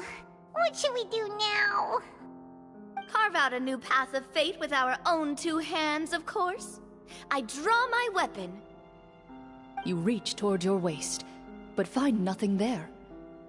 You now recall that your weapons were confiscated before the guards locked you in the cell. The bag of treasure along with them. What about that knife I hid in my boot? When did you hide it in there? When I was thinking about digging a tunnel. Rejected. You failed to inform the GM of this course of action. Moreover, the guards would have conducted a thorough search before throwing you in prison. And the keys to the cell aren't anywhere to be seen? Correct. You don't even feel a lock hole on the cell door. Oh, well, there goes all our plans. Indeed. Huh? Why are you the one saying indeed? Because that statement holds true for me as well. This is where the script ends. What? But that's a terrible ending! Generally speaking, this should be the point where the scriptwriter gives the players some kind of hint, or gives the GM some kind of code for how to move forward. I mean, maybe they just really wanted us to be immersed in the feeling of being in prison? Like, they'll only show us the way out once we've grown truly and utterly desperate? That is a possibility. If only there were desserts and tea in real prison. Oh, wait, guess that's kind of how the Fortress of Meripede works if you're lucky. Oh, before I forget, Navia, the short sword you had with you earlier. I took a closer look, and the craftsmanship doesn't appear to resemble anything from this era. If I remember correctly, that style was last in vogue several hundred years ago. Wait, Cloran said that sword used to belong to her master, right? Does that mean her master has been alive that long? I doubt it. The way she went about things often made her seem childish more than anything. I'd say the sword was most likely an heirloom passed down over time. Hang on. A precious heirloom passed down to you by your master. And you gave it to me just like that? You weren't worried I might lose it? Master left many things to me when she disappeared. There was the sword, an old key, and a good amount of junk she probably just didn't want to take with her. I gave you the sword back then, because I didn't want our friendship to end. Wait, when did this happen exactly? After the duel. Between Mr. Callis and myself. Before that, Clorand would have meals with us and even stay over at the Spina some days. She was on great terms with Papa as well. After the duel, though, there was a period of time where we simply didn't know how to face each other. She entrusted this sword to me, and never came back. We were both sad, and conflicted, and totally overthinking everything as a result. Whenever I looked at this sword, I couldn't help but wonder if Miss Petronia had never introduced us to each other at that picnic. Maybe part of the sadness I was feeling could have been avoided. Back then, it felt like I hadn't just lost a father, but a close friend as well. No one can change the past. The most important thing is that you two found your way back to each other and can enjoy things like this together. Yep, you're right. I'm sorry, you two. I didn't mean to bring up any sad memories. Think nothing of it. No one here is at fault.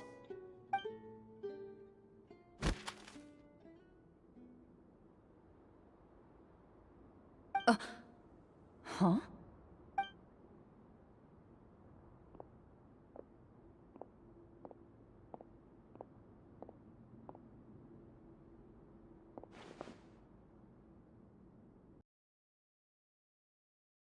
Ah, looks like the next part of our script is here. Perfect timing. The situation was really starting to get desperate. And not just because of the prison thing. From Cloran's face, Paimon really can't tell if it's good news or bad news.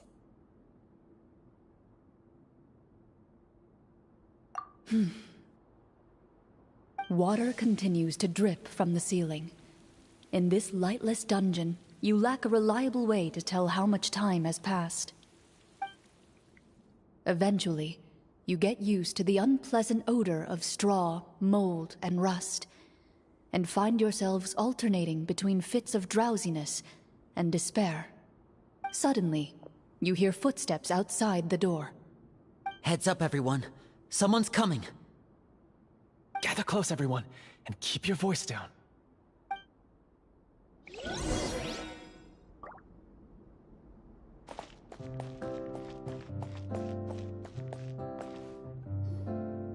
Who are you?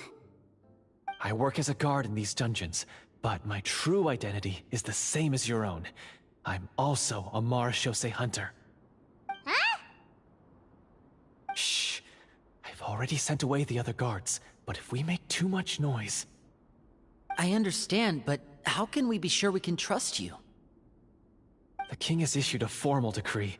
In light of the irrefutable proof of your crime, you're to be executed before tomorrow's sunrise. If you want to escape, it has to be now. Executed? We barely did anything! Monsters appearing at the same location as the treasure. Could this entire thing have been a trap? There will be time for speculation once we're out of here. As for my identity, I have no way to prove that to you just yet. Infiltrating the capital was difficult, and finding a chance to speak with you has taken a lot out of me. I could go on, but I think we can all agree that now is not the time for details.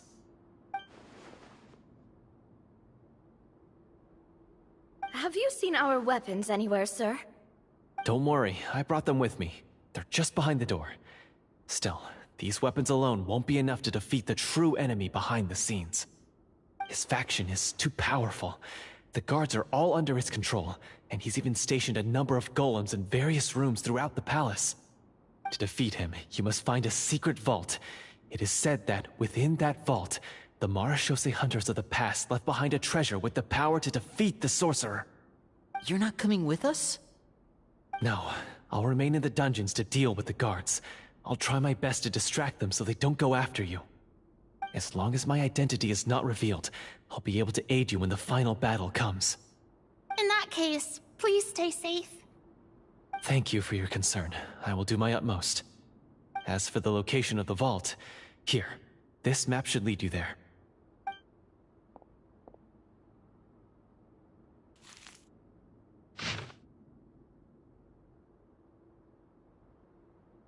Got it.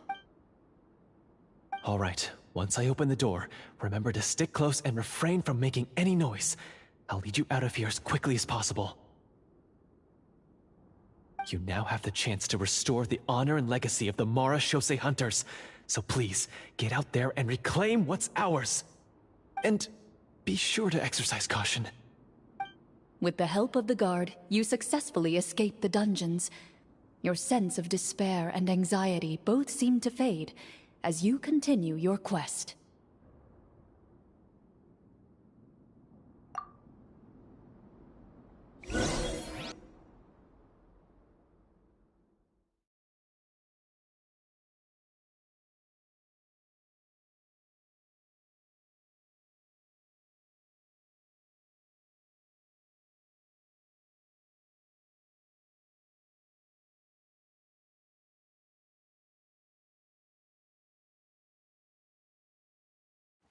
Wait, we didn't get to use our skills at all while we were in prison. Who knows when we're gonna get the chance to use that cool summon spell? That is a pity, but we can only continue to move forward.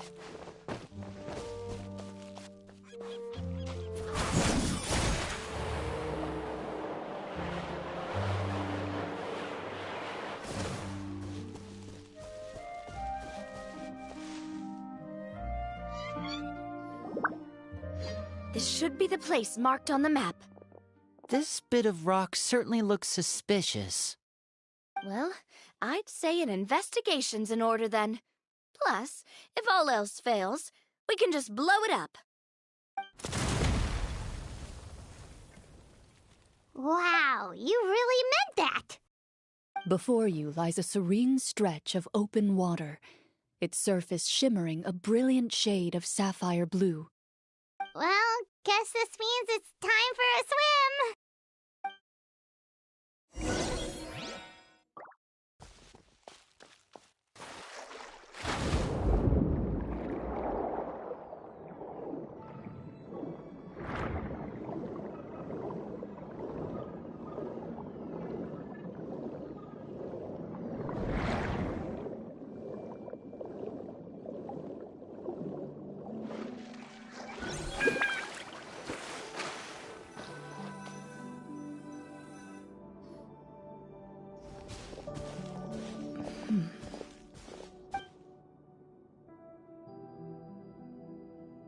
What's the matter? It's nothing. As you step into the cave, you find yourself in an eerily quiet space. Before you lies a narrow passageway that appears to trail off endlessly into the distance.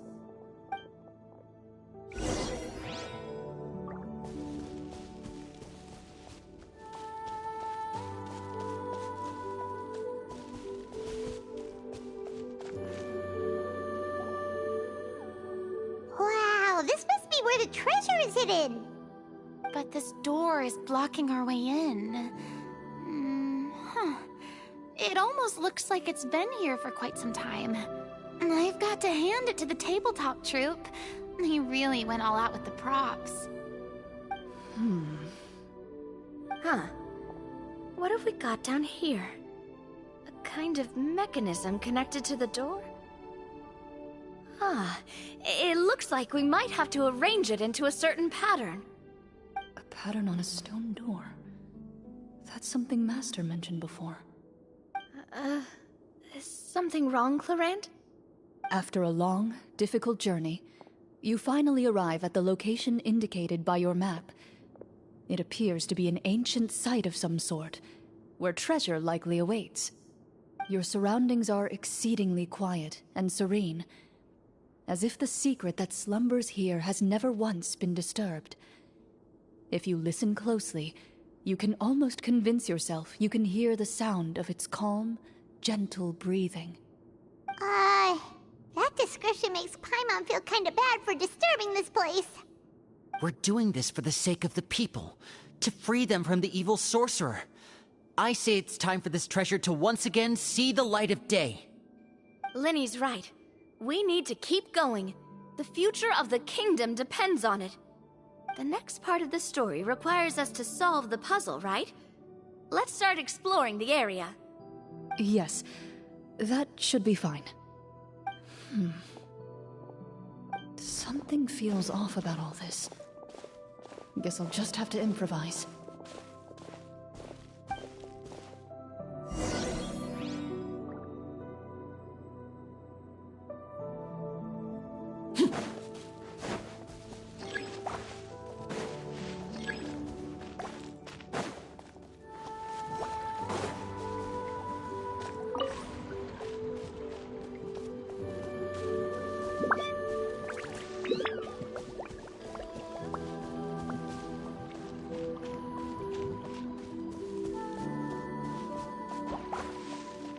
I found something! Found something here, too.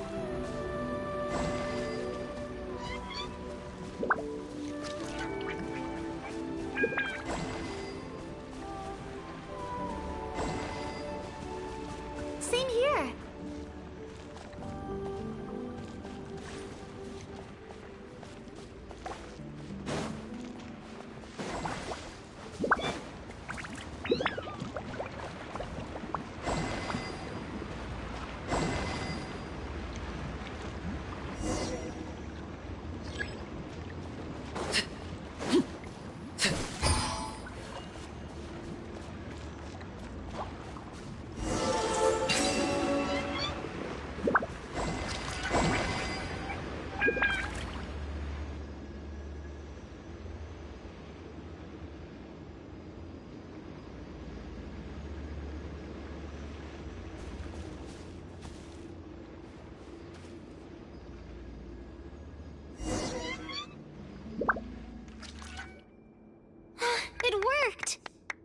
something just appeared.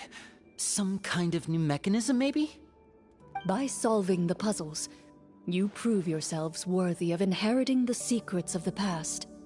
At the end of each puzzle, you're rewarded with... With? a key.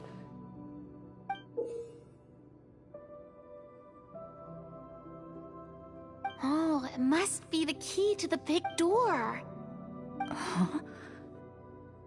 This is one of the Marechaussee Hunter keys that are passed down from generation to generation. It looks just like the one Master passed down to me. It is said that 4 keys in total are required to form the final, complete key.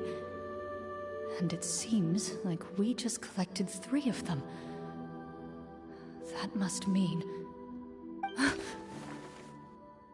Huh? What's wrong? You hear a few strange noises. Suddenly, all the torches in the ruin go out at once. Huh? What's going on? Did we fall into another trap? For the sake of immersion, please close your eyes, everyone. Without the torches, the space is now completely dark, and you cannot see anything.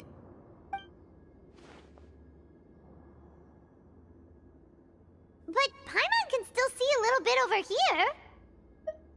Oh, right, sorry. Suddenly, you hear the sound of footsteps pierce through the darkness. There's someone else here?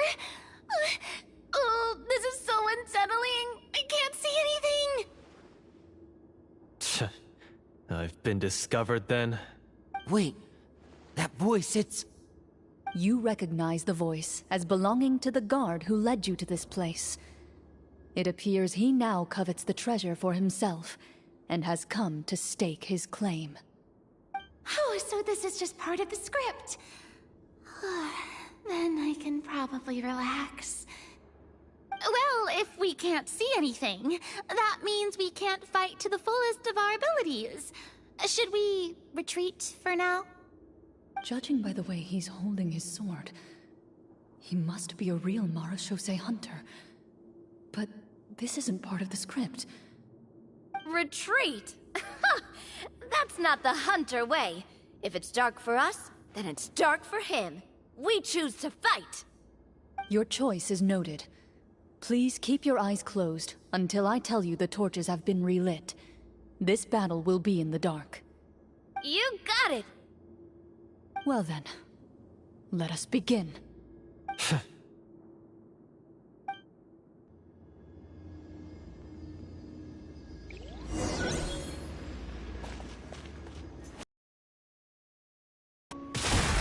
like to try to hit him with my sword. Your strike is successful. Ha! You're facing a veteran Marechaussee hunter. You don't stand a chance. Is he still standing? Goodness, he sure has a lot of HP.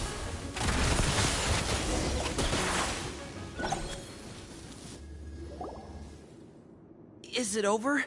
Can we open our eyes now? The enemy is strong and relentless, but the battle is nearing its end. The torches have not been relit. What about now? Final strike. Ha!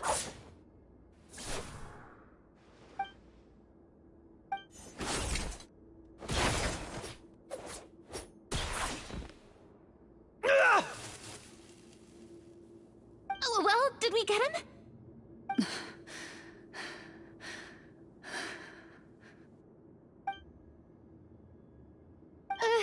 Glorian? Warm fire flickers across the walls once more. Your vision is now clear. In an impressive display of courage, the 4 of you successfully defeat the uninvited guest. That look in his eyes. It's like he became an entirely different person as soon as I defeated him. Huh? Mr. Florian? Oh, wait. We're supposed to be role-playing. I should stay in character. Speak your name, guard. Why did you lead us here just to betray us? is this treasure really more important to you than bringing peace to the kingdom? What kingdom? What peace? Those were nothing but lies! I, Florian, am a true Marechaussee hunter, descended from hunters of ages past. So he's also using his real name. Or, wait, was that the name of his character from the very beginning? Then I'm even more confused.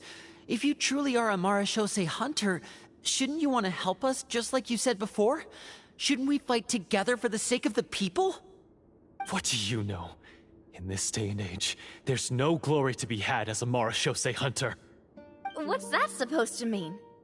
My skills were passed down to me by my father. We lived a life of obscurity in the remote wilderness. Still, he devoted everything he had to being a Marechaussee hunter. And what did he get in return? A life of poverty and pain. In a world that forgot all about him.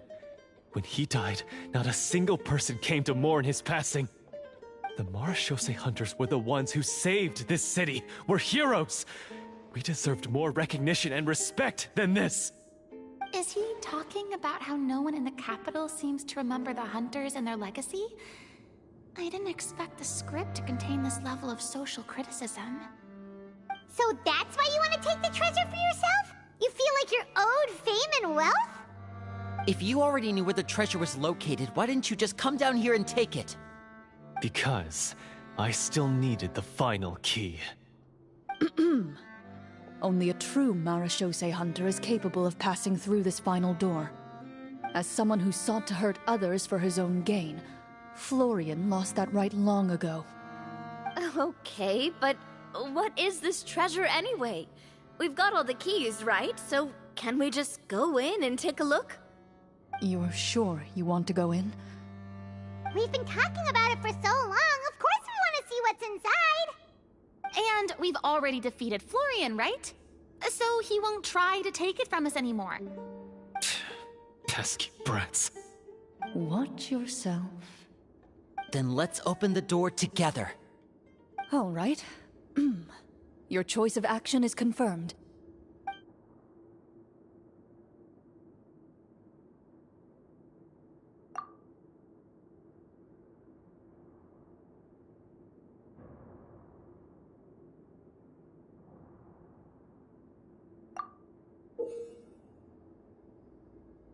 Before you, the door to the treasure, sealed and undisturbed for more than 100 years, finally swings open.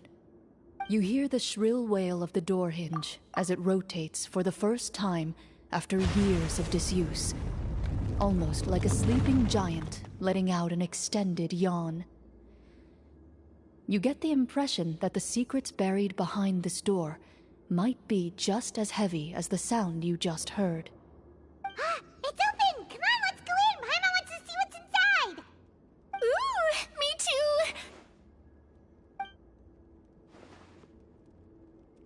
Ugh, uncovering hidden treasure is the most exciting part of adventuring. What do we have here? Uh-huh. A stone tablet? And some shabby weapons? You call this a treasure vault? Looks more like an abandoned warehouse. Maybe the troupe ran out of budget at the end? They provided a super immersive experience at the beginning only to drop the ball at the most important part. They could have at least filled this place with cardboard mora or something. Wait, I get it now. Paimon, this is the real Marechaussee hunter treasure. Huh? This is it? The Marechaussee hunter treasure is just a stone slab and some broken swords? I can't believe it. I refuse to believe it!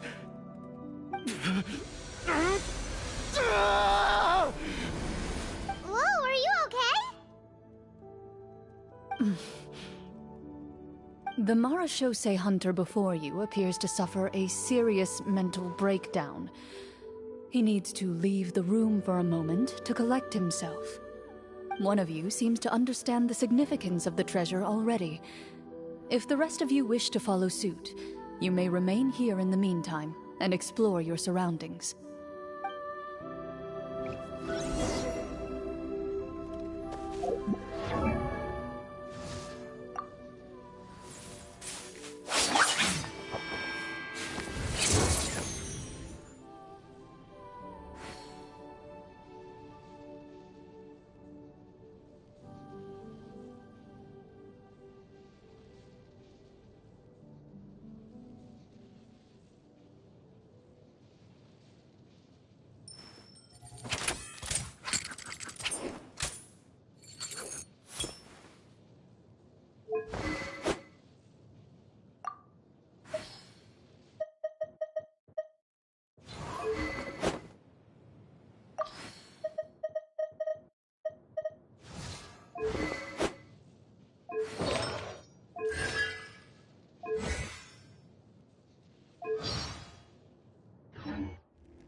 What is the treasure supposed to be?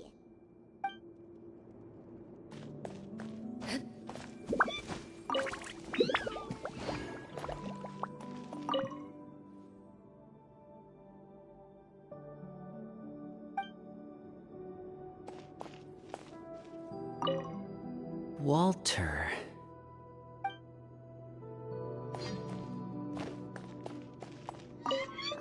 The names on the tablet. The old and broken weapons.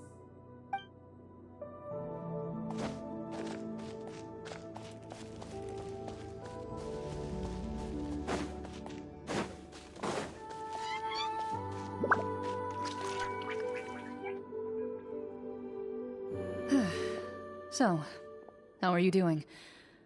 Feeling any better? What just happened?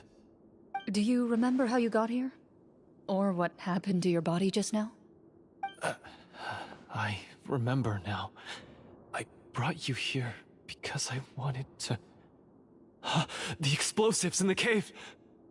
You mean these? Huh? How did you... I could tell something was off the moment I stepped into this cave, so I kept an eye out. I've already dismantled the whole thing. So the strongest champion duelist in all of Fontaine saved the day once again. Guess I shouldn't be surprised. It would seem your skills as a Marechaussee hunter are as sharp as ever. I deserve some answers, don't you think? Tell me why you wanted to lure me here. Everything you said earlier sounded like the truth. Luckily, your monologue was dramatic enough to convince my friends you were just role-playing. I don't know. I just always felt like there was something in my heart that didn't belong to me. Something agitated and angry. Who knows? Maybe it was my own anger all along. I could never really tell. The feelings about my father and the other Marechaussee hunters are real. It just wasn't fair. I was angry, bitter that no one remembered them or praised their accomplishments. I don't know when it started, but at some point, my anger came to completely consume me. At that point, I remembered the legend my father used to tell me. The one about the treasure. But if the treasure was all you cared about, why plant all those explosives? Wouldn't they just destroy the treasure and bury you along with it? I can't remember. My head is a mess. It felt like there was this voice telling me to eliminate the hunters, but now it's gone. From your description, I suspect you were dealing with a Devorator. Devorator? Oh, your master...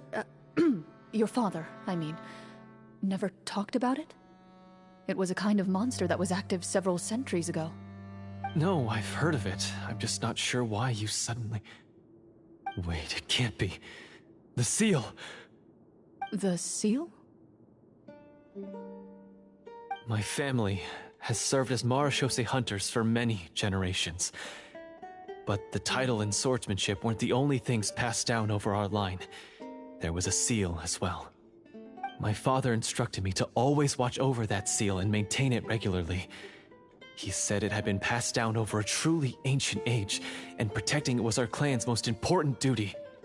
But I neglected that duty after he died.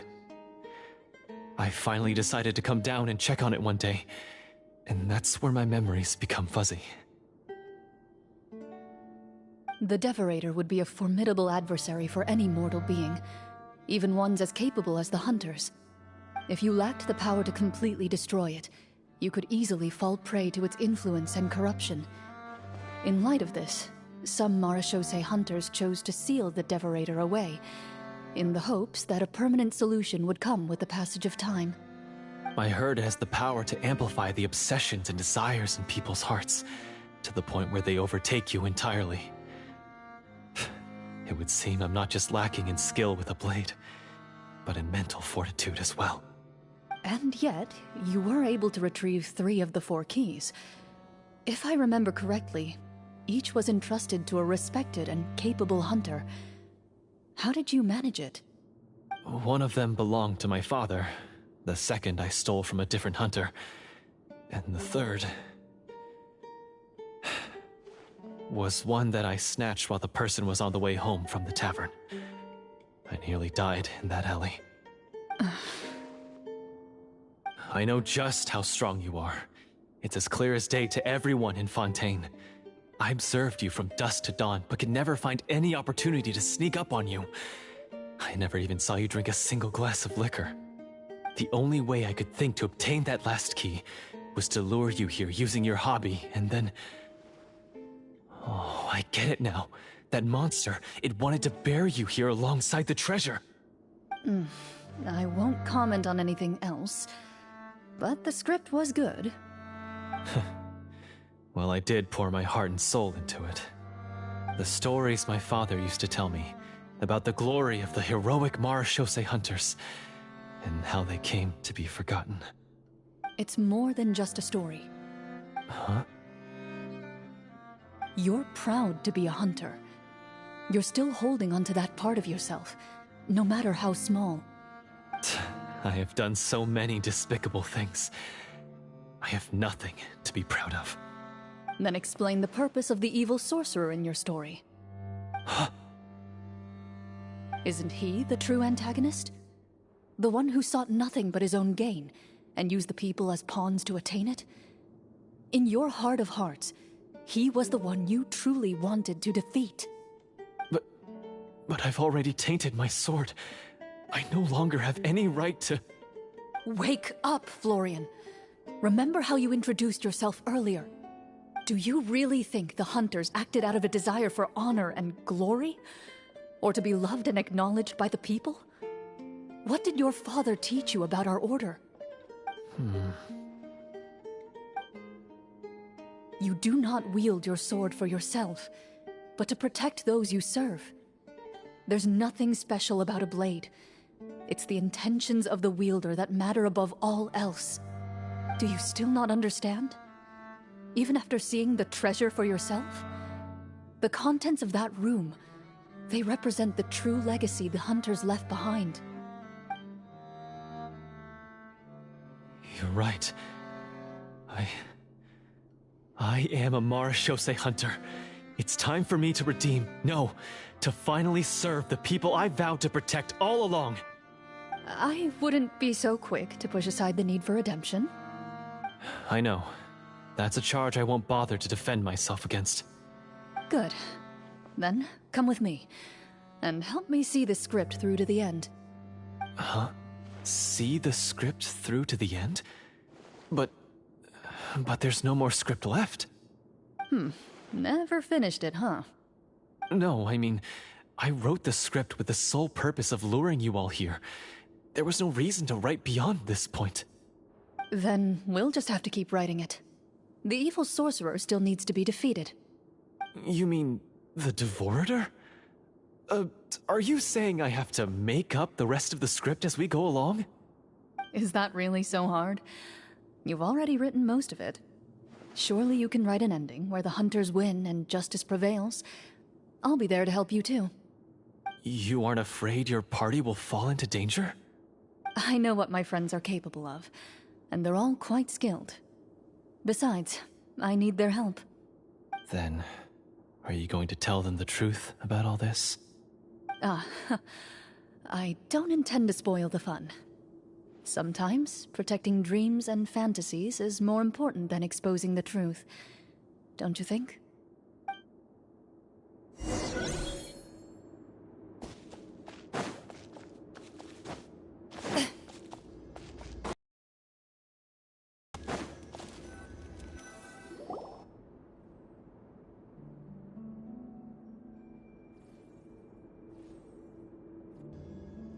They're back!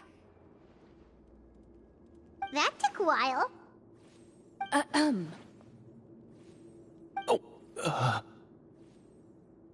Ahem! My fellow Marashose hunters, please forgive me, for I have sinned. Tone it down. Sorry. After crossing swords with you and witnessing your courage in battle, I've rediscovered my true self and regained my pride as a Marashose hunter. Oh, do I smell a redemption arc? I confess, I was brainwashed by the evil sorcerer. He asked me to lure you here so he could bury you in this cave. That little... Wait, you're saying all of that wasn't you, but the evil sorcerer? That's right. He's adept at manipulating the hearts and minds of the people. I fell under his influence because I did not possess a strong enough sense of will. Huh! And how are you going to prove that you're a changed man? We're not going to fall for the same trap twice. To be perfectly honest, I only came to my senses after seeing the treasure. It reminded me of my father's past teachings. The treasure was actually... The names of all the Marashose hunters from ages past and their weapons? Wait, you already know? Of course. Don't underestimate a veteran role-player's exploration skills. Oh, wait, I mean Marashose hunter Navia's exploration skills. We just finished reading through the content of the stone tablet. That tablet recorded the lives of some fascinating people. For example, this Marashose hunter called Est. She inherited the responsibilities of the Golden Hunter and passed judgment on many people. But in private, she had a very easygoing personality. Her favorite pastime was singing and dancing with her friends, and she was said to have a beautiful voice. So, she was just like you. Oh, you really think so? Well, when you put it that way, I suppose I also have a few things in common with this Walter. Working as an executioner, he supposedly used a countless number of tricks to confound his enemies in battle. Oh, if only I could have seen the feats of magic he pulled off back then. Their lives were all so exciting. You could write so many cool books about their accomplishments. How could they have all been forgotten? Because they chose to be. To hunt monsters that only appear in the shadows, you must also operate in the dark. To be a Marashose hunter is to willingly give up on wealth and fame. Then this stone tablet must have been left behind by their companions. That's right. Few Marashose hunters ever revealed their identity to the public. They always protected the city from the shadows. The only time they spoke of their accomplishments would be at night, when they gathered with their fellow hunters in front of the bonfire to share stories of the monsters slain by their hand. So, this tablet was created not so that the hunters would be remembered by the people, but so that they would be remembered by each other. No wonder this place was so well hidden. You regard the stone tablet in solemn silence. The names of your comrades etched onto its surface serve as a reminder that you are never truly alone. The tablet proves that, although a hunter walks a shrouded path, it is not a solitary one. There will always be those who walk beside you, a fact that remains as true today as in ages long past. Their legacies shall continue to be passed down from generation to generation, as everlasting as the stone onto which their names are carved. Father, you once told me that I should seek out the treasure if I ever became lost.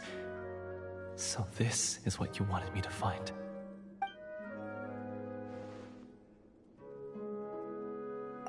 Thank you, my friend. You are very kind. I implore you, everyone, please give me a chance to make up for all I've done.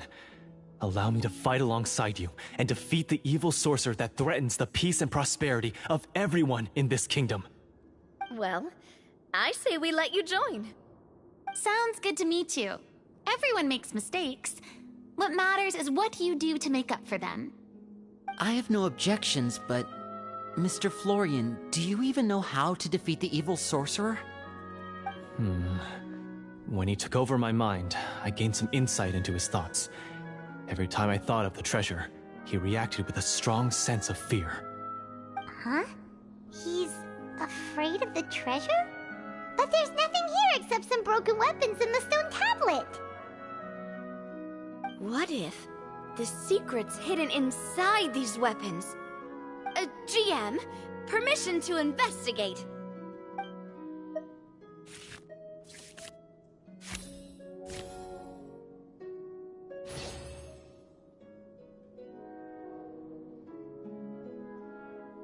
At first glance, the weapons appear absolutely ordinary. But as you observe them, you notice a faint energy emanating from within.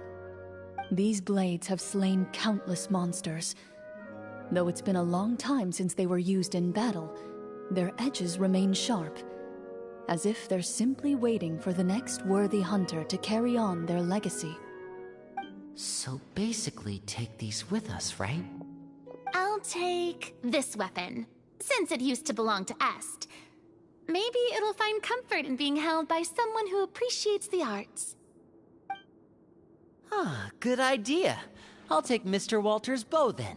From one archer-magician to another.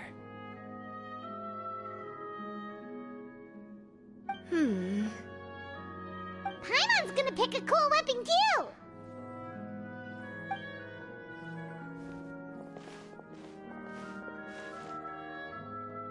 As you grip your weapons, you can almost feel the will of past hunters coursing through your being. It's a feeling of courage, determination.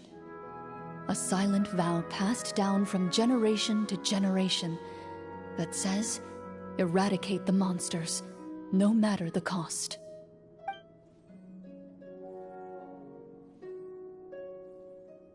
Mr. Florian, do you know where to find the evil sorcerer? I was able to see his surroundings when our minds were connected. I believe he's currently hiding out at the church in the kingdom. We must be extremely careful. He's spent so long living among monsters that he's now taken the form of one. He will not be easily defeated. Then why don't we explore some more and try to find some higher level gear? We don't want to just fight him and lose, right?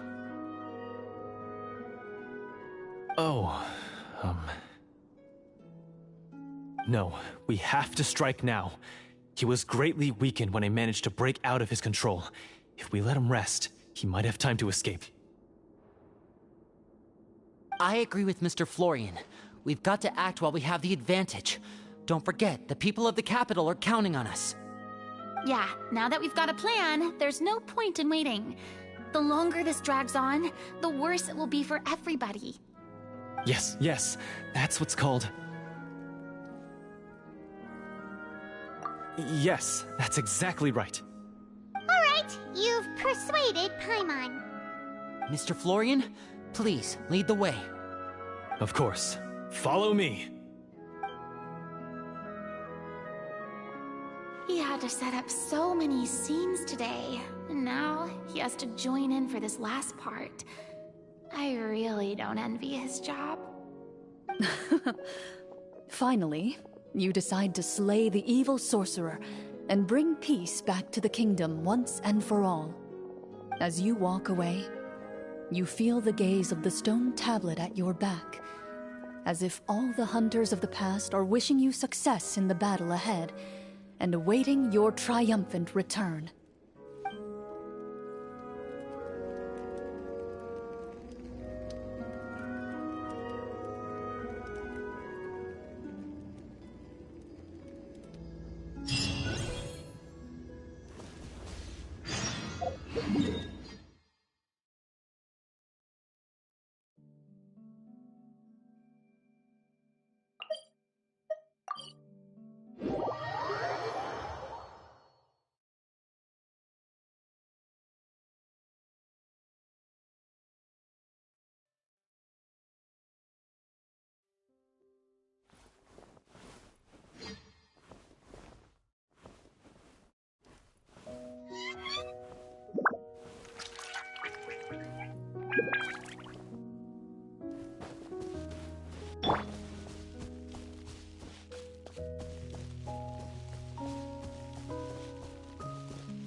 Finally, you arrive at the church Florian described.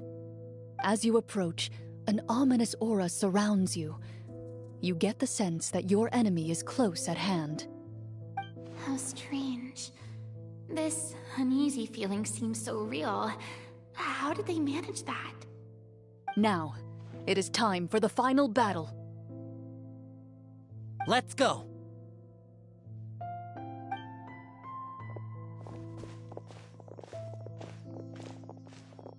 Florian, wait. What's wrong? I think you should wait outside. You've already been corrupted by the Devorator once. It could easily re-enter your mind and take control of your body. I don't think it's a good idea for you to be this close. If it corrupts you again, it's possible you might take on a new form entirely. That's exactly why I have to go. Why I should be at the very front. You mean... Yes. I intend to lure it into my body. That's too risky. If things get out of hand, I might have to kill you. Do you understand how dangerous this is? I understand, but if I do this, you'll have a clear and visible target. The Devorator will have a hard time passing up the chance to enter a body it knows how to control.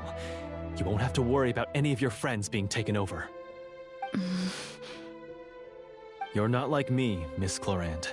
You're a just and powerful Marechaussee hunter. The monster broke free due to my error. It's only right that I shoulder the responsibility for its destruction. This is... something that I have to do. Consider it a duel to restore my honor. My only request is that you give it your all.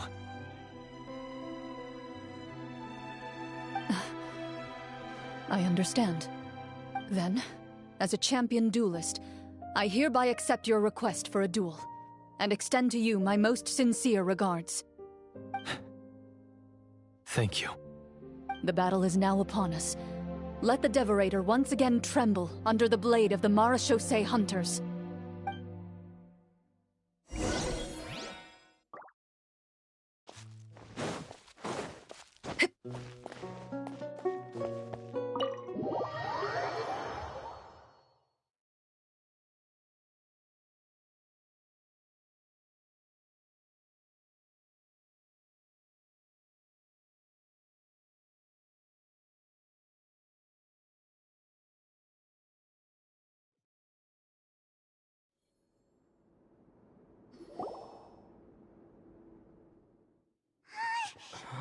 Huh?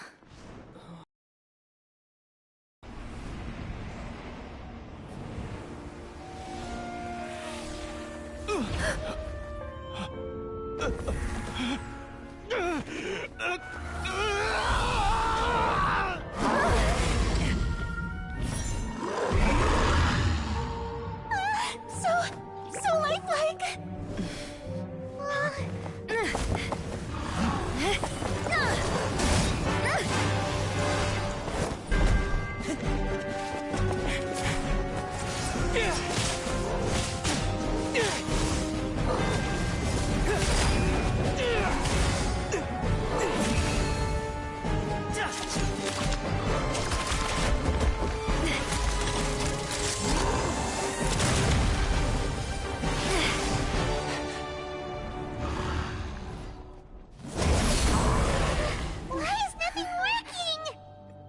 This foe is not invincible. You hold the treasure. The power to defeat it in your own 2 hands. The treasure? You mean... the names! It's the Marechaussee hunters' names! How are we supposed to... You forget, Paimon? There's still one skill we saved until the very end. Hunters fight not for fame, but to aid the people whenever they are summoned. Walter the Marechaussee Hunter, master of 1,000 tricks, executioner of the Phantom Hunters, I call for aid! Est, the Marechaussee Hunter, inheritor of Cassiodor's will, judge of the Shadow Hunters. Answer my call!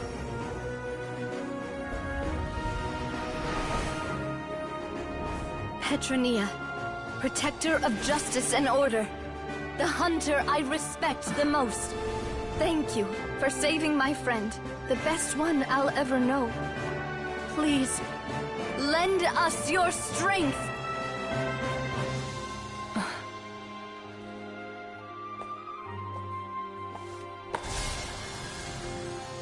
We have come to answer your summons.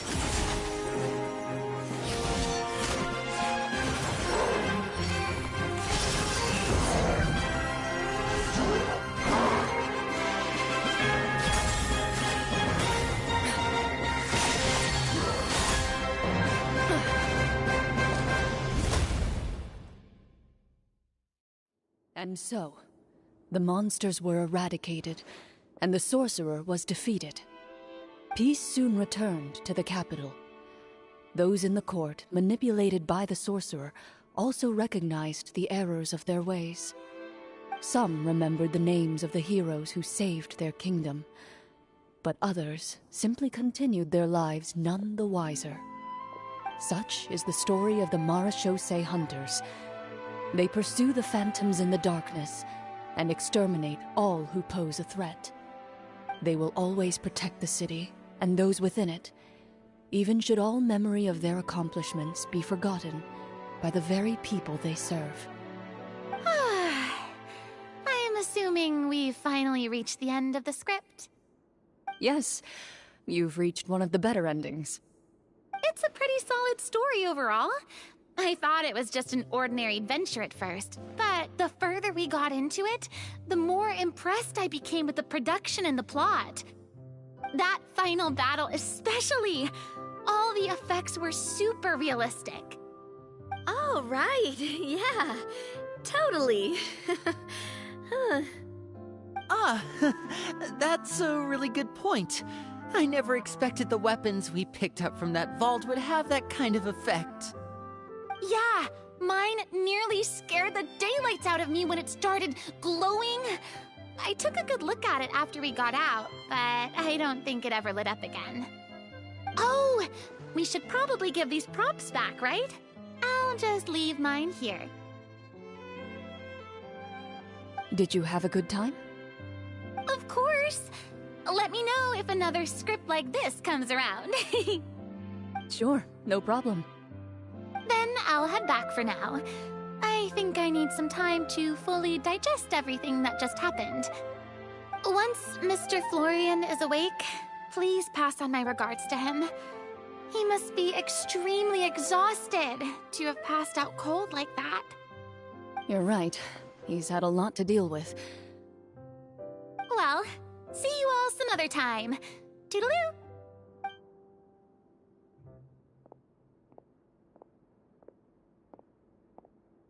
Okay, so, can I ask now?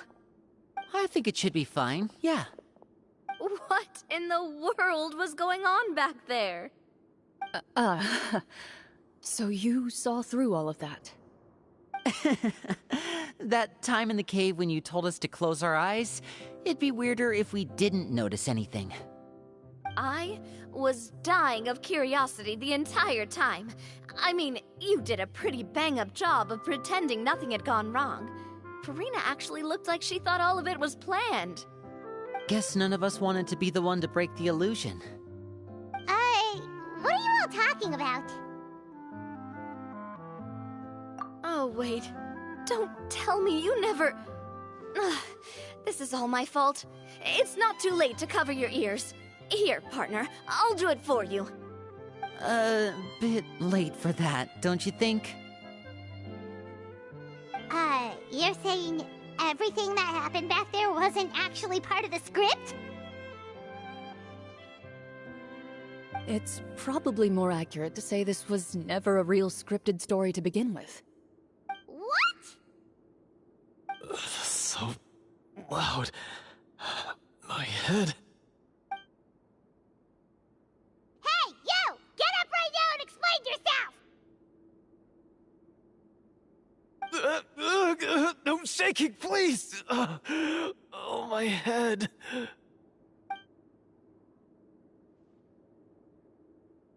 Did Paimon just hear that right? You guys made up that whole last part on the spot? It's not nice to lie to people, but Paimon's gotta admit, that was a really good story, Florian. Oh, and nice improvisation, Florian! Yeah, it was like watching a magician improvise a spectacular magic trick after forgetting an important prop. If Paimon knew something was wrong with that vault, she would have floated straight in the opposite direction. Everything was under control. As if you've ever described a situation as being out of control. I'm pretty sure any situation you consider to be easy to handle would scare a reasonable person half to death. Guess I'm just used to it. You must run into a lot of unexpected situations then. That explains why you're so good at coming up with things on the spot. As for you, Florian... I know there's no excuse for what I did. I'll turn myself into the guards at once, confess my crimes, and accept any punishment that comes my way. I would say you've already suffered more than enough. What? You may have been blinded by fame and fortune in the beginning, but your actions during the final battle had proven you to be a true Marechaussee hunter. You'll be far more used to the city above ground than below. Your job as a hunter is more important. But... Of course, you'll still need to take the keys and pay a personal visit to the 2 hunters you wronged. Prepare to accept any terms they give you as well. Yes, of course. As far as I'm concerned, though, your showing in the duel was enough to prove your honor. Then I'll do exactly as you said. I'll go return those 2 keys right now. Thank you so much, everyone. I'll do my best to prove myself worthy of the second chance you've given me. I swear this on my name and honor as a Marechaussee hunter. Until we meet again, everyone.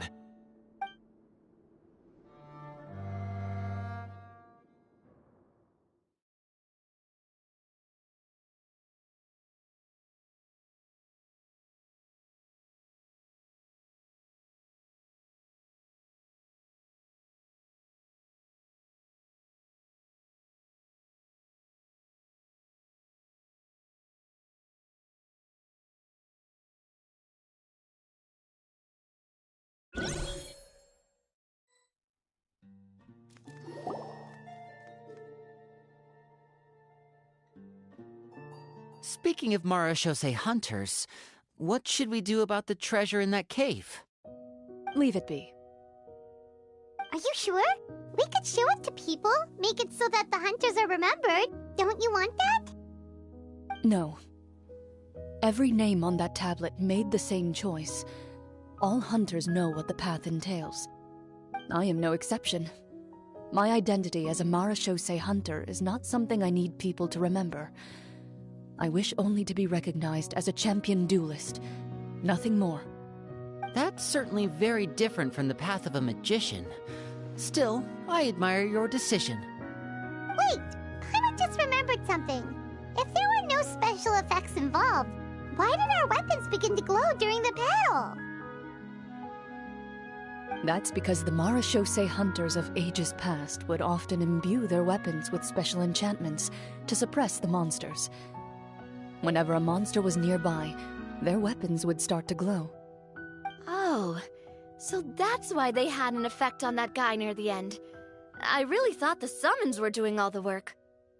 Well, I'm sure the summons were a part of it too. Oh? How so?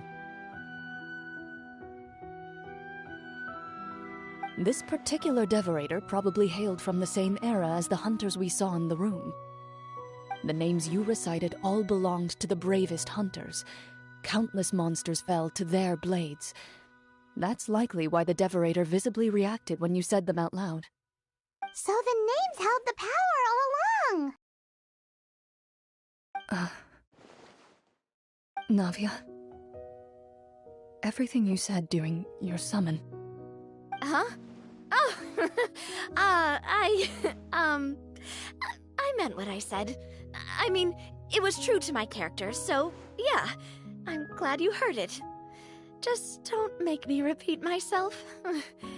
It's embarrassing. I really appreciated those words. All right.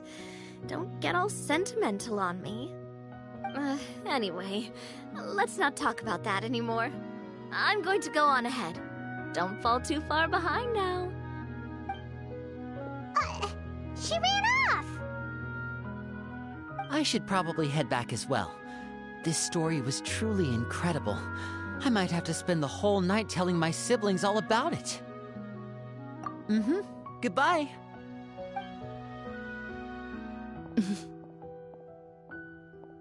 Traveler, should your name and deeds be forgotten, what do you think the significance of your journey will be?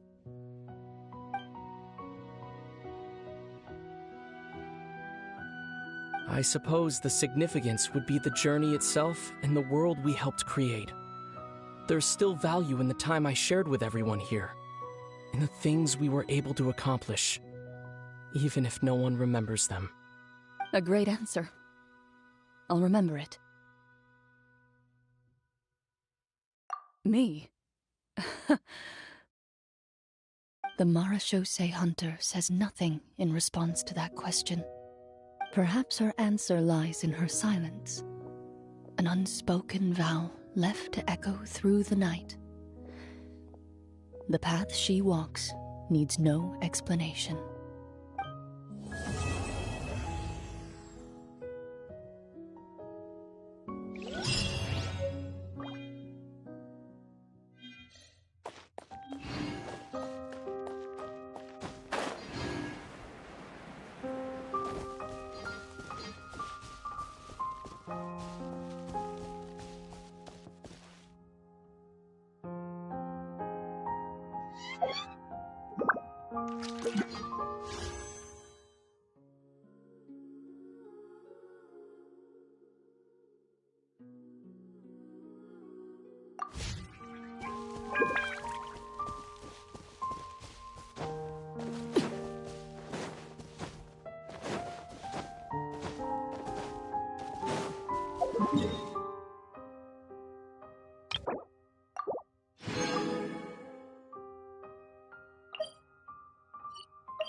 I heard down the grapevine that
Exactly. But none of them believed me.